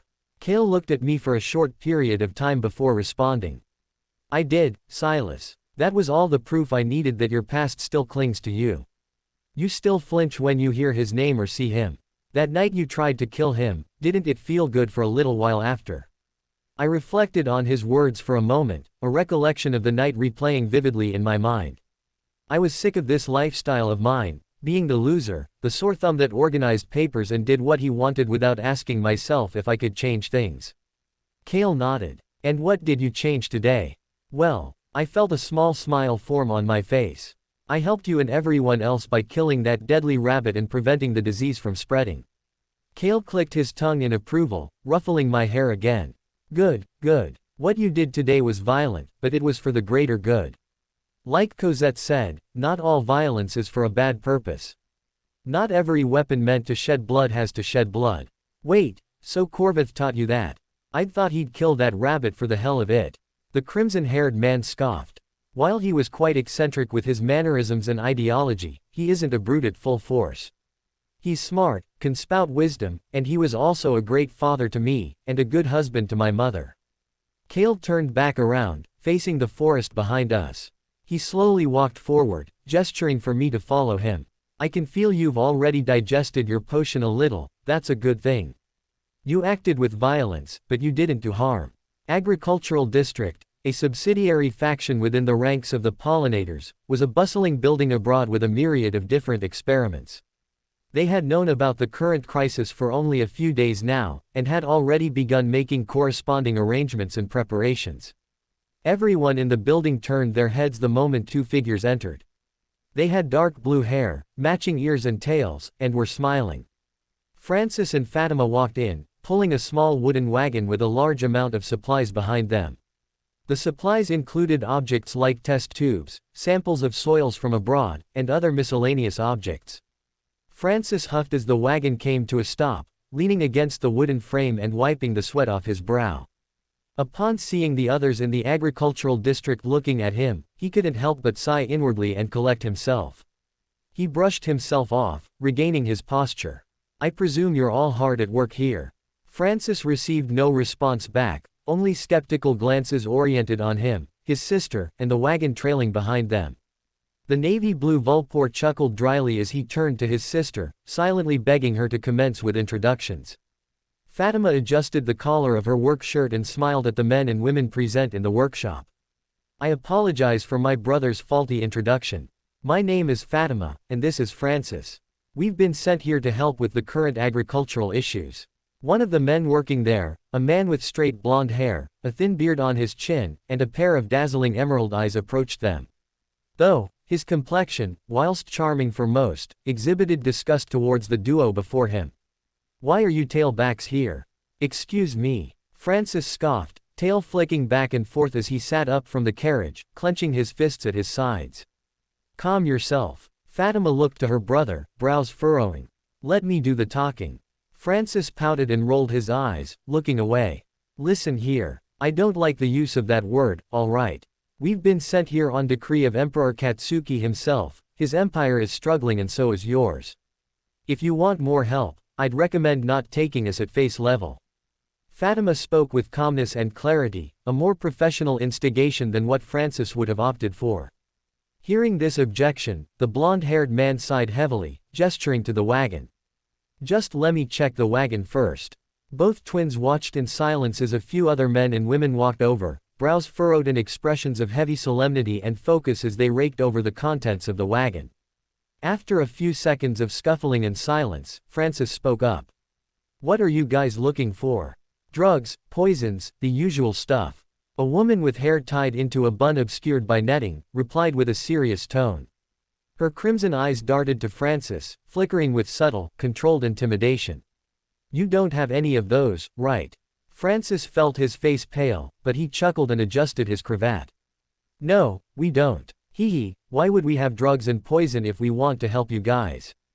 A quick elbow from Fatima shut Francis up, making him yelp and rub his sides. Excuse my brother, even if we have the same mind we tend to think differently. After the search had been completed and everyone stepped back from the wagon, the group nodded and allowed them to proceed. Mind elaborating on the contents of this locomotive of yours?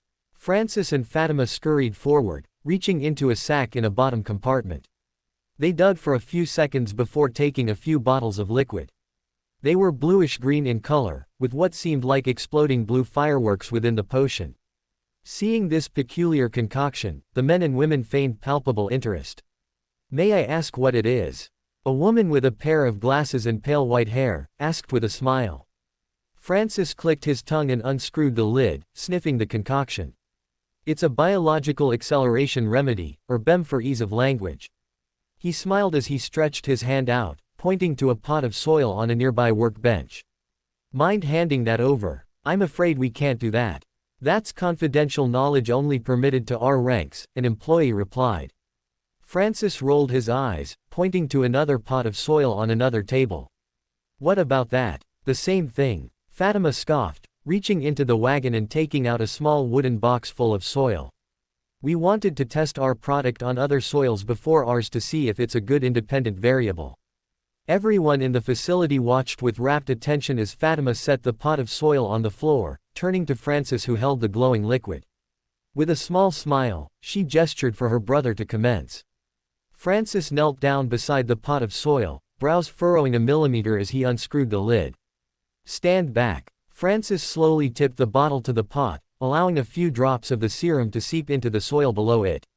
Francis lowered the pair of alchemical goggles situated above his brows whilst the serum caused the soil to undergo changes. The men and women within the agricultural district remained silent, their expressions a mix of skepticism and curiosity. Suddenly, a small bud emerged from the soil, a small leaf-like organism that grew countless legs. On the leaves, countless pairs of eyes emerged, looking in all directions, scanning the lab and the people within it. Francis smiled brilliantly upon seeing this. "What is that creature?" a man within the crowd of workers asked. The Vulpor boy looked up at him, picking up the potted plant. "This is a species of plant originating from my island home. They can emit pheromones that can put you to sleep and other things." "Ah, I see." One of the men walked over, eyes wide with curiosity as he knelt down, gazing at the peculiar creature. "But what does this have to do with the current situation?" "You see." Fatima reached into the wagon again, taking out another box of soil. The only thing different from the others was the label scrawled on animal skin. On the label was a single word, carrots. "We simply made this plant grow quicker. To prove this point we'll test it on a plant you all know very well." Fatima set the potted plant down, gesturing for Francis to offer a little serum. The same process was undergone, and all the scientists and professionals watched, their mouths almost agape as the plant grew in size, exceeding almost 2 times the size of a regular plant. "By Mother Nature herself, you must be a blessed of her." Francis and Fatima chuckled sheepishly. "While we do worship her in our kingdom, we can guarantee we aren't held in any favor. No, I mean, this biological ability, this miracle of life shouldn't be able to be replicated by a simple concoction. Such feats of power should be accomplished by an angel or demigod." "Really now?" Francis and Fatima felt their ears twitch, palpable excitement coursing through their bones. "We'd consider this a miracle. The last time we tested the serum it turned a plant into a spider." Francis and Fatima gave each other a smug high five. "You should see your father, he needs you at his side." Emperor Katsuki, topless, turned to Hazel who stood in the doorway. The girl with brown hair and a pair of green eyes nodded her head, but she didn't immediately leave. Instead, her gaze remained on the Emperor for a few more seconds. After a moment or two, Hazel finally spoke up. "You're dressing up." Emperor Katsuki nodded, approaching his wardrobe. He opened the wooden doors and took out a dark gray robe with orange trimming and accents. He put on a light-colored undershirt and slipped the robe on top, tying it with a silk sash at his midsection. "My people worry, I have to address them to deter such concern." Hazel looked out the nearest window, watching as the snow fell calmly outside. "They freeze outside, you remain in the palace." Just then, Emperor Katsuki sighed under his breath, his expression softening. "I originally proposed keeping the masses in the palace and spreading them in safer locations, but with Izuku's current condition, I had to reconsider." At this moment, another figure came into view. It was another Vulpor with short, messy brown hair and matching brown eyes. Demetrius, clad in servant's attire, walked into the room with a small plate of tea. "I figured you want this at the moment." Emperor Katsuki nodded in acknowledgement upon seeing this gesture. "Thank you." Before he left, Demetrius pointed to the doorway. Yelena wants to speak with you. Yelena. Emperor Katsuki felt a wave of uncertainty when he heard the unfamiliar name. Demetrius was hesitant to give an explanation, as he felt that any questioning of the emperor's intelligence would have him condemned to a punishment worse than death. Both of them looked to the doorway as a voice suddenly emanated from it. They saw a figure that radiated maternal beauty. She had long hair that was mixed of green and blue, almost akin to the ocean. Her eyes were a similar hue of greenish blue as well. She was clad in a rather revealing outside, contrastant to the harsh weather outside. I was sent here by Felonius to assist you here. She feigned a twitching smile. Emperor Katsuki nodded his head as he walked over to her, taking note of her abnormal height. Compared to his 5 foot, 10-inch height, she stood 6 feet, 3 inches. Emperor Katsuki had never seen a Vulpor of this height before. He couldn't help but feel a little small compared to her. Is something wrong? Yelena cocked her head a little. Emperor Katsuki shook his head. No, nothing's troubling me. I was told you wanted to speak with me. Yelena nodded, making her way down the hallway beside Emperor Katsuki. You plan on addressing your city as a totality regarding this crisis, correct? The blonde-haired man nodded in response. I was. Do you have any suggestions or anything to propose? Yelena faintly nodded. I was hoping I could assist to a degree. First of all, if you wish to address your kingdom, you should speak from your balcony. Emperor Katsuki raised a hand, silently gesturing to her to pause. You speak of the elementary aspects of public speech as if I don't know them. I was hoping you could give me better insight. It sounds like you're clueless to a degree. Yelena scoffed. I'm not clueless. Emperor Katsuki abruptly bellowed. Yelena flinched slightly, her body habitually tensing from the sudden burst of anger. She quickly collected herself, brushing down her ruffled fur. Maybe clueless about courtesy with your guests. She grumbled under her breath, barely missing the emperor's ears. What did you say? Nothing, Yelena said. After a short pause, they kept walking. Emperor Katsuki was the first to speak, rolling his shoulders to get a feel of the robe around him. Aside from rudimentary subjects, what do you actually have in mind? After all, you were personally commissioned by Kale. Well, Yelena felt her lips twitch. There's a story I feel I should tell you. Emperor Katsuki turned to her, curious. For more thrilling fanfiction stories like this, check out my channel Fanfic Audiobook. Dive into epic adventures, mysterious realms, and legendary journeys brought to life through immersive storytelling. Don't forget to like, share, and subscribe for more amazing audiobooks.